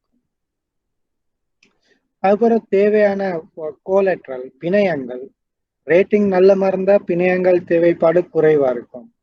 ரேட்டிங் வீக்கா இருந்துச்சுன்னா அதிகமா நாங்க பிணையங்கள் கொடுக்க வேண்டி வரும். அடுத்தது பீரியட், எல்லாமே இந்த ரேட்டிங் மாடல்ல வச்சுதான் தீர்மானிக்கப்படுகின்றது. ரேட்டிங் நல்லன்னு சொன்னா கஸ்டமருக்கு பாசிட்டிவா இருக்கும், ரேட்டிங் வீக்கா இருந்தா கஸ்டமருக்கு நெகட்டிவா இருக்கும். அப்ப இந்த ரேட்டிங்ன்றது வந்து ப்ராபபிலிட்டி ஆஃப் டிஃபால்ட், அதாவது இடர் நேர்வு நிகழ்வு தன்மையை அடிப்படையாக கொண்டு தான் மேற்கொள்ளப்படுகின்றது. சரியா? ப்ராபபிலிட்டி ஆஃப் டிஃபால்ட், இந்த கடனை திரும்ப செலுத்துறதுல ஏற்படக்கூடிய இடர் நேர்வுகள் என்னது, அதற்குரிய நிகழ்தகவு, ஒரு ப்ராபபிலிட்டி. நடக்கலாம் அல்ல நடக்காமல் இருக்கலாம், நிகழ்தகவுன்னு சொல்றது ப்ராபபிலிட்டி. அதை அடிப்படையாக கொண்டு தான் இந்த மாதிரி அல்லது இந்த ஸ்கோரிங் மாடல் உருவாக்கப்பட்டிருக்கின்றது. இது வந்து வங்கிகளுக்கு ஒரு ஃபோர்காஸ்டிங் அல்லது முட்கணிப்பு அல்லது எதிர்வு கூறல் கொண்ட மேற்கொள்றதுக்கு துணையா இருக்கும். ரேட்டிங் நல்லன்னு சொன்னா ஓகே, இவர் நல்ல கஸ்டமர், அவருக்கு பயம் இல்லாம லோன் கொடுக்கலாம், அவர் திருப்பி தருவார் என்ற அந்த ஃபோர்காஸ்டிங் செய்யலாம். ரேட்டிங் சரியில்லைன்னா எங்களுக்கு தெரியும் வேற எப்படியும் இதை திருப்பி தரப்போறல்ல, இல்ல ரிஸ்க் கூட. அப்ப அது மாதிரியான எதிர்வு கூறல்கள் துல்லியமா கணித்து கொள்ள முடியும். அடுத்தது இந்த லோனுக்கான பிரைஸ் என்னது? லோனுக்கான பிரைஸ்ன்றது வட்டி வீதம். நான் ஏற்கனவே சொன்ன மாதிரி வட்டி வீதத்தை தீர்மானிக்கிறது இந்த ஸ்கோரிங்கால பெறப்படக்கூடிய அந்த ஸ்கோரிங் தான். ஏற்கனவே சொன்ன மாதிரி உங்களுக்கு நல்ல ஒரு ஸ்கோரிங் என்று சொன்னா குறைஞ்ச வட்டி வீதம். ஏன் வங்கிகள் எப்பவுமே ரிஸ்க் அட்ஜஸ்டட் ரிட்டர்ன் என்றதை கணிப்பிடும். ஒவ்வொரு முறை லோன் வழங்குற நேரமும் அந்த கடனுக்கான ரிஸ்க் அட்ஜஸ்டட் ரிட்டர்ன், ஆபத்து சரி செய்யப்பட்ட வருமானம், அந்த ரிட்டர்ன்ல இன்கம்ல வந்து அவங்க ஏற்கனவே ரிஸ்க் அட்ஜஸ்ட் பண்ணியிருப்பாங்க, ஆபத்து சரி செய்யப்பட்ட வருமானம். அப்ப அதை தீர்மானிக்கிறதுக்கு இந்த ரேட்டிங் மாடல், இந்த இன்டர்னல் ஸ்கோரிங் மாடல் பயன்படுத்தப்படுகின்றது. ரேட்டிங் நல்லமண்டா ஆபத்து குறைவு, அதனால இன்ட்ரெஸ்ட் ரேட் அல்லது அந்த பிரைசிங்கும் குறைவா காணப்படும். ரேட்டிங் சரியில்லைன்னு சொன்னா வீக்கா இருந்தா ஆபத்து கூட, அதனால அந்த price adjusted risk adjusted return கூடுதலா காணப்படும். கடைசியாக தான் போட்டிருக்கேன், அதிக மதிப்பெண்கள் இடர்நேர்வு குறைந்த நிகழ்தகவை குறிக்கும். அவனோட ரேட்டிங் நல்ல அதுல வந்து என்ன சொல்றேன்னா ப்ராபபிலிட்டி ஆஃப் டிஃபால்ட் குறைவா காணப்படுகின்றது. ரேட்டிங் சரியில்லை வீக் என்று சொன்னா அதுல வந்து ரிஸ்க் கூட, ப்ராபபிலிட்டி ஆஃப் ரிஸ்க் கூட. சில நேரம் ரேட்டிங் சரியில்லாம இருந்தாலும் கூட கஸ்டமர் நல்ல ஏன் நான் அந்த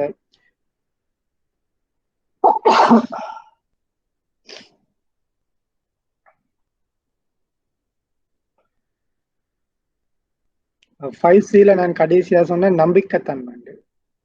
இவருக்கு உண்மையிலே ரேட்டிங் இது இந்த ஸ்டாட்டிஸ்டிக்கல் மெத்தட்ல போட்டு வர ரேட்டிங் சரியில்லாம இருக்கலாம், ஆனா கஸ்டமர் நம்பிக்கையானவரா இருக்கலாம். சரியா? அவரு நல்ல முறையில கடனை கட்டி முடிச்சிருவாரு. அப்ப ஏதோ இந்த ஸ்கோரிங் மெத்தட் வந்து ஒரு ப்ராபபிலிட்டி, அது சில நேரம் நடக்கலாம், சில நேரம் நடக்காமல் இருக்கலாம். இதுல ரேட்டிங் வீக்ன்னு சொல்லுது, ஆனா கஸ்டமர் நம்பிக்கையானவரா இருந்து நல்ல முறையில கடனை கட்டி முடிக்கலாம். அதே நேரம் இன்னொன்றுல ரேட்டிங் நல்லா இருக்குது, ஆனா அவரு எல்லா பொய் இன்ஃபர்மேஷன் பொய் தகவல்களை கொடுத்திருப்பாரு, அதனால ரேட்டிங் நல்லா, கடைசியில இருந்தாலும் ஏமாத்திட்டு போயிட்டோம். அந்த நம்பிக்கை தன்மைன்றது முக்கியம். அப்ப இந்த ரேட்டிங் மூலம் ஒரு ப்ராபபிலிட்டி, ஒரு நிகழ்தகவை மட்டும் தான் சொல்லலாம், நடக்கலாம் இல்ல நடக்காமலும் போகலாம். சரியா? அடுத்தது ஒரு ரேட்டிங் வழங்குற நேரம், ஒரு கடன் தரமிடல் வழங்கும் போது என்னென்ன உள்ளீடுகள் பயன்படுத்தப்படும், என்னென்ன ஃபேக்டர்ஸ், என்னென்ன காரணிகள் பயன்படுத்தப்படும் என்றதை தெரிஞ்சிருக்காங்க. எங்களுக்கு கட்டாயமா எங்களுக்கு தெரியணும் கஸ்டமருடைய ஒரு வாடிக்கையாளரின் தனிப்பட்ட தகவல்கள், அவருடைய வயது என்ன. ஏன் 70 வயசுல உள்ள ஒருத்தருக்கு கடன் கொடுக்குறேன்னா கொஞ்சம் ரிஸ்க் கூட, அப்ப அவரோட ஸ்கோரிங் குறையும். வயது, அதுக்கு ஒரு ஸ்கோரிங் வச்சிருப்பாங்க 1 to 10. அப்ப 70 வயசுன்னு சொன்னா அவருக்கு அவரோட ரேட்டிங் வந்து 1 அல்லது 2 தான் இருக்க போகுது. ஒரு 25-30 வயசுன்னா அவரோட ரேட்டிங் 9 இருக்கும். ரைட். அப்ப 30 வயசுல கடன் கொடுக்கிற அவரு இறப்பதற்கான ப்ராபபிலிட்டி ஒரு நிகழ்தகவு குறைவு. ஆனா இறக்கலாம். அதே மாதிரி 70-75 வயது உள்ளவர் இறப்பதற்கான நிகழ்தகவு அதிகம். அதுக்கு ஒரு ரேட்டிங் வச்சிருப்பாங்க. வயது முக்கியம். அவருடைய வருமானம், அவருக்கு பெரிய ஒரு வருமானம், ஒரு 500,000 600,000 சேலரி எடுக்கிறவர்ல அவருக்கு ஒரு 10 பாயிண்ட் கிடைக்கும். 20-30,000 ரூபாய் எடுக்கிறவர்ல அவருக்கு ஒரு 2 பாயிண்ட்ஸ் தான் கிடைக்கும். ரேட்டிங் குறைவா கிடைக்கும். வயது, வருமானம், அதே போல பயாலஜிக்கல் இன்ஃபர்மேஷன், ஆனா பெண்ணான்றது முக்கியம். சில கடன்களை பொறுத்தவரையில ஆண்களை விட பெண்களுக்கு கொடுக்கிறது பெனிஃபிட். உண்மையிலே உங்களுக்கு நீங்க கேள்விப்பட்டிருப்பீங்க மைக்ரோ கிரெடிட், நுண்பாக நிதியியல், மைக்ரோ கிரெடிட். இந்த மைக்ரோ கிரெடிட் வந்து அதிகமாக பெண்களுக்குத்தான் வழங்கப்படும். என்று சொன்ன அந்த ரிசர்ச் அந்த மைக்ரோ ஃபைனான்ஸ் சம்பந்தமா மேற்கொள்ளப்பட்ட கணிப்பீடுகளின் அடிப்படையில மைக்ரோ ஃபைனான்ஸ் பெறக்கூடிய ஆண்கள் வந்து அந்த பணத்தை வீண் விரயம் செய்வாங்க. ஏன்? இது வந்து வருமானம் இல்லாத ஏழை மக்களால வாக்கு வழங்கப்படக்கூடிய ஒரு சமூகத்துல பிற்போடப்பட்ட வறுமை கோட்டில் கீழே வாழ்ற மக்களால வழங்கப்படக்கூடிய கடன்கள். சரியா?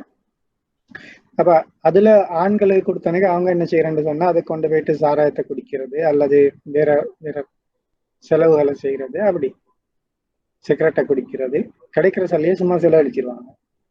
ஆனா அது மாதிரி வருமானம் குறைந்த வறுமை கோட்டுக்கு கீழே வாழக்கூடிய பெண்கள் வந்து எப்பவுமே அவனோட குடும்பத்தை முன்னேற்றத்துக்காக கஷ்டப்பட்டு உழைக்கக்கூடியவர்கள்.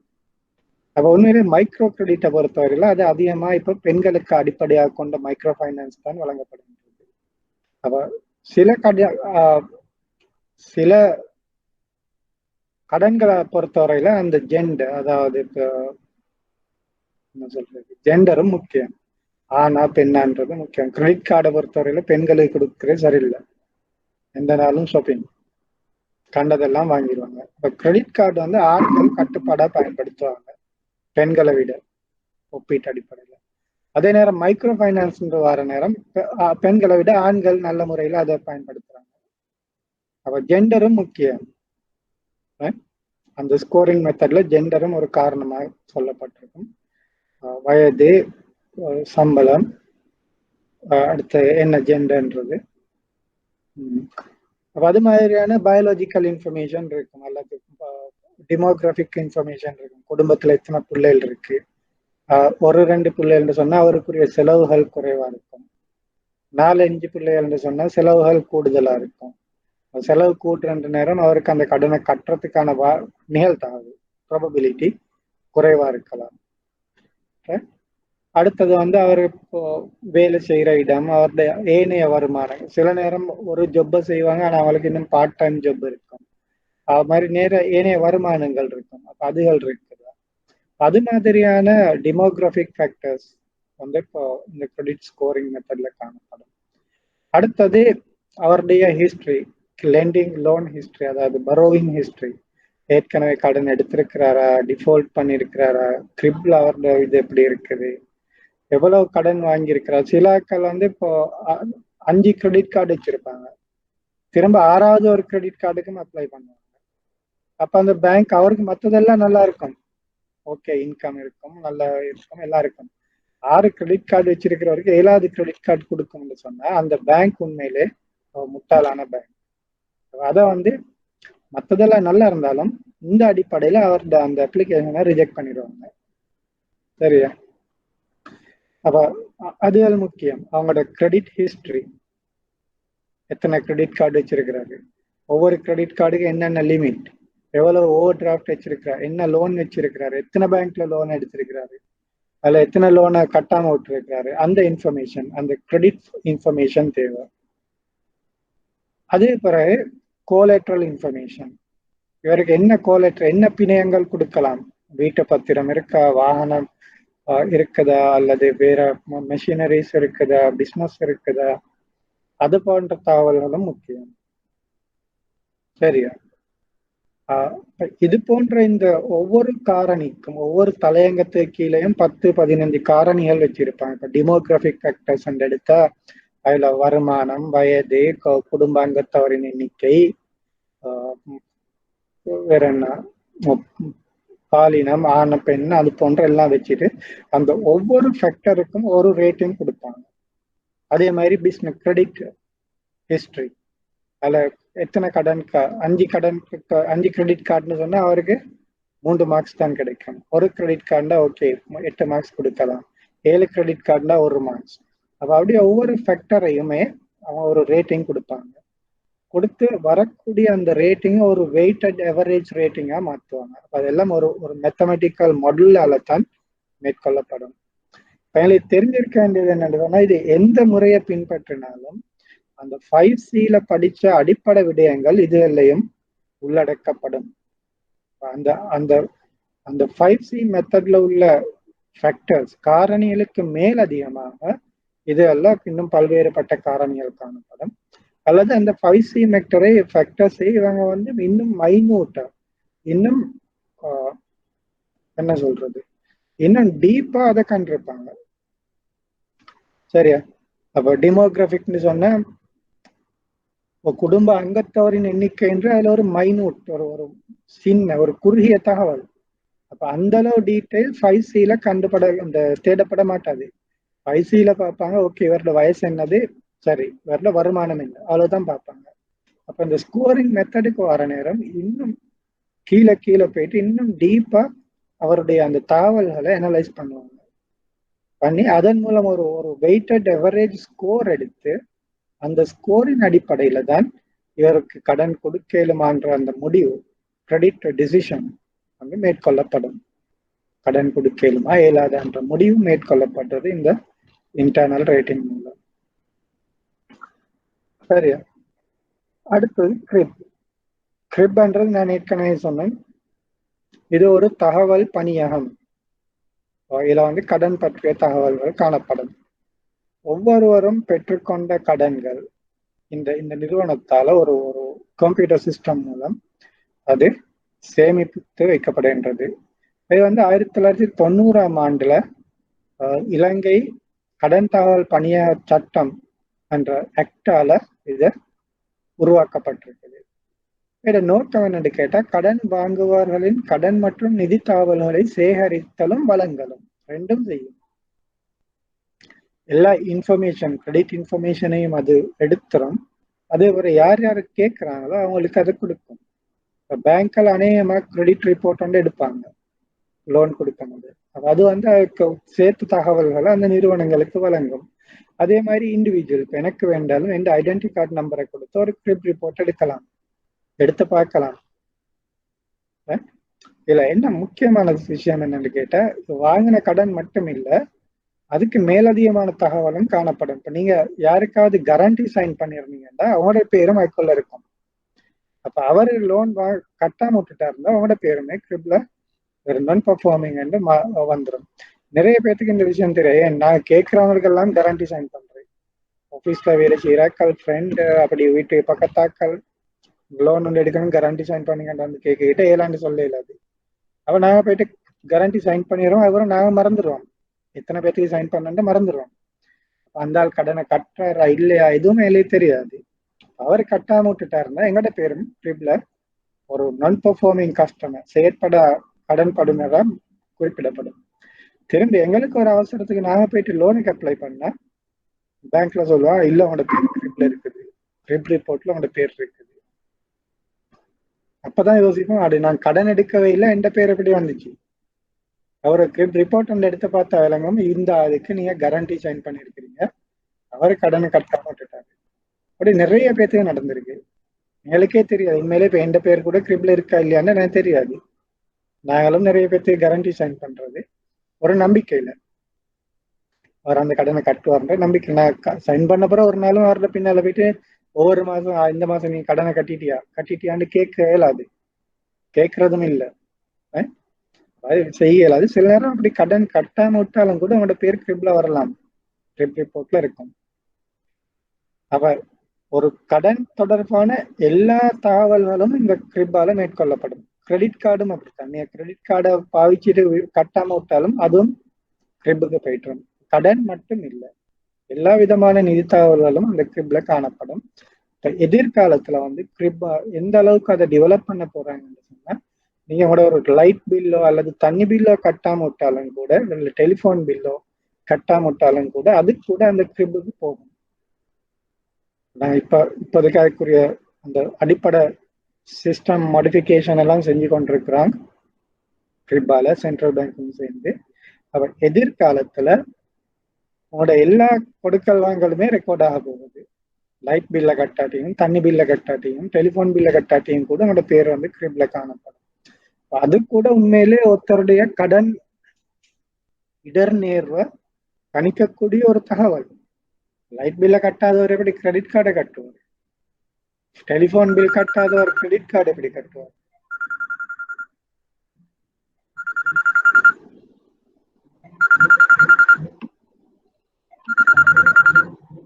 கொஞ்சம் இல்லை, கோல் வந்து வருது, ஒரு 5 minutes.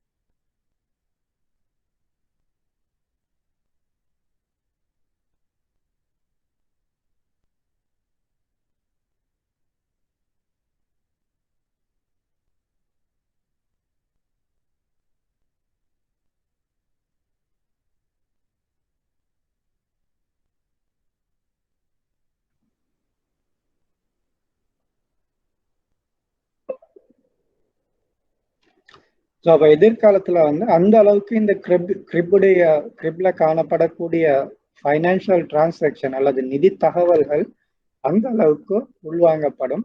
எதிர்காலத்துல கடன் எடுக்கிறதுன்றது இன்னும் கொஞ்சம் அந்த கடன் வங்கிகளுக்கு கடன் மூலம் ஏற்படக்கூடிய இடர்நேர்வுகள் குறையறதுக்கான வாய்ப்புகள் காணப்படும். இப்போ கூட எனக்கு தெரியும் நிறைய கஸ்டமர் லைட் பில் மாசக்கணக்கு கட்டுறல, தண்ணி பில் மாசக்கணக்கு கட்டுறல, டெலிஃபோன் பில் எப்படி, ஆனா பேங்க்ல வந்து கடன் எடுப்பாங்க. அவருக்கு அந்த சின்ன ஒரு அமௌண்ட்டை கூட கட்டுறதுக்கு வசதி இல்லைன்னு சொன்னா, ஒரு பெரிய கடன் இன்ஸ்டால்மெண்ட், ஒரு லோன் இன்ஸ்டால்மெண்ட்டை கட்டுறது வந்து அவரால் கஷ்டம்ன்றது தான் அறிகுறி. அப்ப அந்த அறிகுறி தெரியாம தான் இப்போதைக்கு பேங்க் கடன் கொடுக்குது. அதனால எவ்வளவோ இண்டிவிஜுவல் லோன்ஸ், பர்சனல் லோன் எவ்வளவோ நான் பர்ஃபார்மிங் லோன் அல்லது செயற்பட கடன்களாக மாறிக்கொண்டு வருகின்றது. அப்ப அது வந்து பேங்கை பொறுத்தவரையில லாஸ், பேங்குக்கு நட்டம். அந்த பேங்கோட கடன் தரமிடல் இன்னும் சிறப்பாக மேற்கொள்ளப்படும் எதிர்காலத்துல. ஏற்கனவே எங்களுக்கு தெரியும் நிறைய நாடுகள், ஏனைய அபிவிருத்தி அடைந்த நாடுகள்ல இந்த தகவல்கள், இந்த தகவல் பணியத்துல இருக்குது. அவளை யூட்டிலிட்டிஸ், டெலிஃபோன், கரண்ட், வாட்டர் எல்லா டீட்டெயிலும் இந்த இந்த ஏதோ ஒரு ஒரு ஒரு தகவல் பணியகம் ஒன்று காணப்படும். கிரிப் என்ற ஸ்ரீலங்கால வச்சிருக்கிற பேர், அது நாட்டுக்கு நாடு வேறுபடும். அப்ப அந்த அந்த பணியகத்துல அந்த அந்த பியூரோல, இன்ஃபர்மேஷன் பியூரோல இந்த டீட்டெயில் எல்லாமே காணப்படும். அடுத்தது இந்த இன்ஃபர்மேஷன் யாருக்கும் எடுக்கலாம். கடன் வழங்கும் நிறுவனமா இருக்கவும் மேலும் அல்லது கடன் வாங்குவோரா இருக்கவும் மேலும் பேங்க் கட்டாயம் எடுக்கும். லோன் அப்ளிகேஷன் வந்து போட்டோமே பேங்க் முதலாவது செய்யற வேலை கிரிப் ரிப்போர்ட் வந்து எடுக்கிறது. அது வந்து கடன் வழங்கும் நிறுவனம். அதே மாதிரி கடன் வாங்குவோர், நான் தன் கடன் எடுக்கிறேன்னு சொன்னா எனக்கு பேங்க்குக்கு போறதுக்கு முதல்ல செக் பண்ணி கொள்ளலாம். என்ன டவுட் சொன்னா இந்த பேர்ல ஏதாவது கிரிப்ல ஏதாவது பிழையான தகவல் இருக்கான்னு பார்த்துக்கொள்றா எனக்கு எடுக்கவும் மேலும். கடன் வாங்குபவருக்கு அந்த ரிப்போர்ட்டை எடுக்கவும் மேலும், கடன் வழங்குபவருக்கு அந்த ரிப்போர்ட் எடுக்கவும் மேலும். அது வந்து எல்லாருக்குமே ஓப்பன். அதுக்கு ஒரு கட்டணம் இருக்குது. கட்டணத்தை கொடுத்துட்டு ரிப்போர்ட் எடுத்துக்கொள்ளலாம். அதுல இருந்து சிக்கலும் இல்லை. அப்ப இதுல முக்கியமான நோக்கம் நான் ஏற்கனவே சொன்ன மாதிரி செயற்பட கடன்களை குறைக்கிறது. செயற்பட கடன்களை குறைக்கிறது. அப்ப இந்த ஓட்ட பில் அந்த அளவுக்கு போனமைக்கு இந்த செயற்பட கடன்கள் வந்து இன்னுமே குறைவடைய போகுது. அதே நேரம் கடனை எளிதா வழங்குறதுக்கும் உதவும். ஏன் கிரிப் ரிப்போர்ட் இல்லைன்னு சொன்னா எங்களுக்கு அந்த ஒவ்வொரு பேங்கா போயிட்டு கேட்கணும். நீங்க ஒரு உதாரணத்துக்கு நீங்க நினைச்சுக்கோங்க, இலங்கையில 32 பேங்க் இருக்குது, ஆனா கிரிப் இல்ல. இப்போ ஒருத்தர் உங்களோட பேங்க்குக்கு வந்து லோன் ஒன்று கேட்கிறாரு. இப்போ இந்த ஆள்ட லோன் அசஸ்மெண்ட், அதாவது கிரெடிட் எவலுவேஷன் செய்யறண்ட நீங்க மற்ற 31 பேங்க்குக்கும் லெட்டர் எழுதணும், எழுதி கேட்கணும், இந்த ஆளுக்கு நீங்க கடன் கொடுத்துருக்கீங்களா, எவ்வளவு கொடுத்துருக்கீங்க, அவர் ஏதாவது எரியர்ஸ் வச்சிருக்கிறாரா, இல்ல ஏதாவது கடன் கட்டாம விட்டுருக்கிறாரா, எல்லா பேங்க்குக்கும் எழுதணும். எழுதி எல்லா பேங்க்கும் எங்களுக்கு ரிப்ளை பண்ணதுக்கு பிறகுதான் எங்களுக்கு அந்த இன்ஃபர்மேஷன் கிடைக்கும். அப்ப எவ்வளவு காலம் எடுக்கும், எவ்வளவு செலவுகள் வரும். கிரிப் இருக்கிறதால எங்களுக்கு அந்த பிரச்சனை இல்லை. ஒரு 5 நிமிஷத்து வேலை, சல்லியை கட்டினா விதின் 5 மினிட்ஸ் கிரிப் ரிப்போர்ட் எங்கட கையில. பட் அப்ப இத முக்கியமான நோக்கம் செயல்படா கடனை குறைக்கிறது. ஆனா அதோட கடன் செயல்முறை, கடன் வழங்கும் செயல்முறையை எளிதாக்குறதுக்கும் இந்த இந்த கிரிப் வந்து உதவி செய்கின்றது. அடுத்தது, இந்த கிரிப்ல யார் யார் வந்து அதோட பங்காளிகள் யார்? எல்லா வங்கிகளும் இந்த கிரிப்ல ஒரு ஷேர் ஹோல்டரா இருக்கிறாங்க, எல்லா வங்கிகளும். இந்த வங்கிகள் தான் பங்குதாரர்கள் அல்லது ஷேர் ஹோல்டர்கள். அப்ப எல்லா வங்கிகளுக்கும் அந்த கிரிப்ல உறுப்புரிமை அல்லது உரிமை காணப்படுகின்றது. மேஜர் ஷேர் ஹோல்டர் அல்லது பிரதான ஷேர் ஹோல்டராக மத்திய வங்கி காணப்படுகின்றது. மத்திய வங்கியுடைய மூலதனம் தான் இந்த கிரிப்ல அதிக அளவாக காணப்படுது. அதே நேரம் ஏனைய எல்லா வங்கிகளும் இதுக்கு மூலதன பங்களிப்பு செய்திருக்கின்றது. அதே மாதிரி கிரிப்புக்கு இருக்கக்கூடிய பணிப்பாளர் சபை, போர்ட் ஆஃப் டைரக்டர்ஸ், அதுலயும் கூட மத்திய வங்கியுடைய பிரதி ஆளுநர், டெபியூட்டி கவர்னரும், வங்கி மேற்பார்வை திணைக்களத்தின் பணிப்பாளர், டைரக்டர் பேங்க் சூப்பர்விஷன், 2 பேருமே அதுல மெம்பர்ஸா இருக்கிறாங்க. அதுல வந்து இப்போ போர்டு கிரிப்ட பணிப்பாளர் சபையில அங்கத்துவம் பெற்றிருக்கிறாங்க. அது வந்து கட்டாய அங்கத்துவம், நபரை பொறுத்த, அதாவது தனி நபருக்கானது இல்லை, அந்த டெசிக்னேஷன், அந்த பதவிக்கானது. இப்போ யாரு சென்ட்ரல் பேங்க்ல டெபியூட்டி கவர்னர் ஆகிறாரோ அவருக்கு அந்த கிரிப்ல ஆட்டோமேட்டிக்கா அந்த மெம்பர்ஷிப் கிடைக்கும். அதே மாதிரி யாரு வங்கி மேற்பார்வை திணைக்கள பணிப்பாளரா வராரோ அவருக்கு அந்த அந்த பதவி தானா கிடைக்கும். அதுக்கு மேலதிகமாக சில குறிப்பிட்ட வங்கிகளின் முகாமையாளர்கள், சீஃப் எக்ஸிகூட்டிவ் ஆபீசர்ஸ், அவங்களும் அதுல அந்த போர்ட்ல மெம்பரா காணப்படுறாங்க. இந்த கிரிப்ன்றது இன்னொரு வகையில ஒரு அதிகமா லாபம் ஈட்டக்கூடிய ஒரு நிறுவனம். சரியா? அப்ப ஒவ்வொரு யாரு அந்த மெம்பர்ஸ், ஒவ்வொரு வங்கிகளுக்கும் பெரிய அளவு பங்கு லாபம் வழங்கப்படுகின்றது. அந்த பங்கு லாபம்ன்றது அவங்க கிரிப் ரிப்போர்ட் வந்து எடுக்கிறதுக்கும் கஸ்டமர்கிட்ட சார்ஜ் பண்ணுவாங்க. அதுக்கு மேலதிகமா அந்த சார்ஜ் அவங்களுக்கு இன்னொருக்கா ப்ராஃபிட் ஆகவும் வழங்கப்படுகின்றது. கிரிப் என்ற இலங்கையில காணப்பட்ட அதிகமான லாபம் ஈட்டக்கூடிய நிறுவனங்கள்ல ஒன்று கிரிப், ஸ்லிப்ஸ், லங்கா கிளியர் போன்ற நிறுவனங்கள். அவனோட லாபம் வந்து பெரிய அளவு லாபம். சரி, இவ்வளவுதான் கிரெடிட் அசஸ்மெண்டோட சம்பந்தப்பட்ட விடயம். எங்களுக்கு தெரியணும், நிதி அடிப்படையிலான சொத்துக்கள்ல மிக பிரதானமானது கடன்கள். கடன்கள்ல எத்தனையோ வகையான கடன்கள் காணப்படுகின்றன.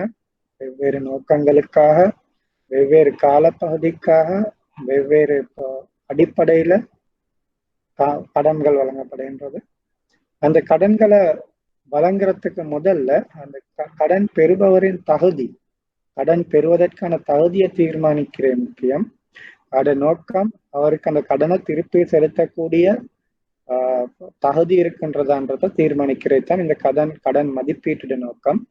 அப்ப அதுக்கு வந்து முக்கிய பேசிக்காக அடிப்படையாக இந்த 5C என்ற முறை பயன்படுத்தப்படுகின்றது. அதுல பண்பு, திறன், மூலதனம், பிணை மற்றும் நிபந்தனைகளை அடிப்படையாக கொண்டு கடன் பெறுபவரின் தகுதி தீர்மானிக்கப்படும். அதுக்கு மேலதிகமாக ஒரு வெளிவாரியான தரமிடல் கடன் தரமிடல் நிறுவனம் காணப்படுகின்றது, எக்ஸ்டர்னல் கிரெடிட் ரேட்டிங் ஏஜென்சி. அதுவும் இதே தொழிற்பாடு தான் மேற்கொள்கின்றது. இது வந்து ஒரு நிறுவனத்துக்கு கடன் தரமிடலை வழங்கலாம், அல்லது ஒரு நிறுவனத்துல ஒரு குறிப்பிட்ட பொறுப்புக்கு கடன் தரமிடல் வழங்கலாம். அதுக்கு மேலதிகமாக வங்கிகளுடைய ஒவ்வொரு வங்கியும் அதற்குரிய ஒரு உள்ளார்ந்த கடன் மதிப்பீட்டு முறைய அல்லது கிரெடிட் ஸ்கோரிங் மெத்தட் ஒன்று வச்சிருக்கிறாங்க. அதுல வந்து என்னன்னு கேட்டா, இந்த 5Cக்கு மேலதிகமாக இன்னும் பல்வேறுபட்ட அந்த அந்த சிறிய சிறிய தகவல்கள் பெறப்பட்டு அவை மதிப்பீடு செய்யப்படுகின்றது. இந்த கடன் தரமிடல் மூலம் எக்ஸ்டர்னல் ரேட்டிங்கோ அல்லது இன்டர்னல் ரேட்டிங்கோ அதால வழங்கப்படக்கூடிய அந்த அந்த தரமிடல் இன்டர்பிரிட்டேஷன் விளக்கம் என்னன்னு கேட்ட, கடன் வாங்குபவர் இந்த கடனை செலுத்தாம விடுவதற்கான சாத்தியப்பாடு அல்லது நிகழ்தகவு என்னன்றது தான் சொல்லுது. கடன் இடர் நேர்வின் நிகழ்தகவை தான் இந்த ரேட்டிங் வந்து எங்களுக்கு விளக்கப்படுது.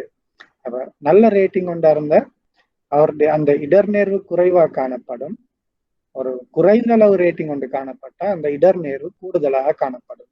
ரெண்டும் எதிர்மறையான தொடர்பை கொண்டது. அதுக்கு மேலதிகமா இந்த கடன் தகவல் பணியகம் வந்து ஒரு பெரிய ஒரு சேவையை நாட்டுக்கு வழங்குது. இலங்கையில காணப்படக்கூடிய அனைத்து கடன் பெறுநர்களின் தகவல்களை திரட்டி வச்சிருக்கிற அதே நேரம் தேவைப்படுபவர்களுக்கு அந்த கடன் தகவல்களை வழங்குது. இது வந்து கடன் இந்த தகுதியை தீர்மானிக்கும் தொழிற்பாட்டை விரைவுபடுத்துறதுக்கும் வங்கிகளின் கடன் இடர் நேர்வை குறைக்கிறதுக்கும் பயன்படுத்தப்படுகின்றது. அதுதான் நாங்க இன்னைக்கு படிச்ச பாடம்.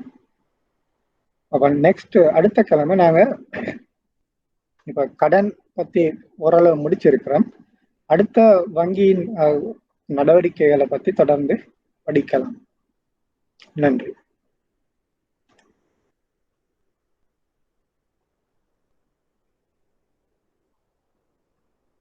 ஏதாவது டவுட் இருக்கா?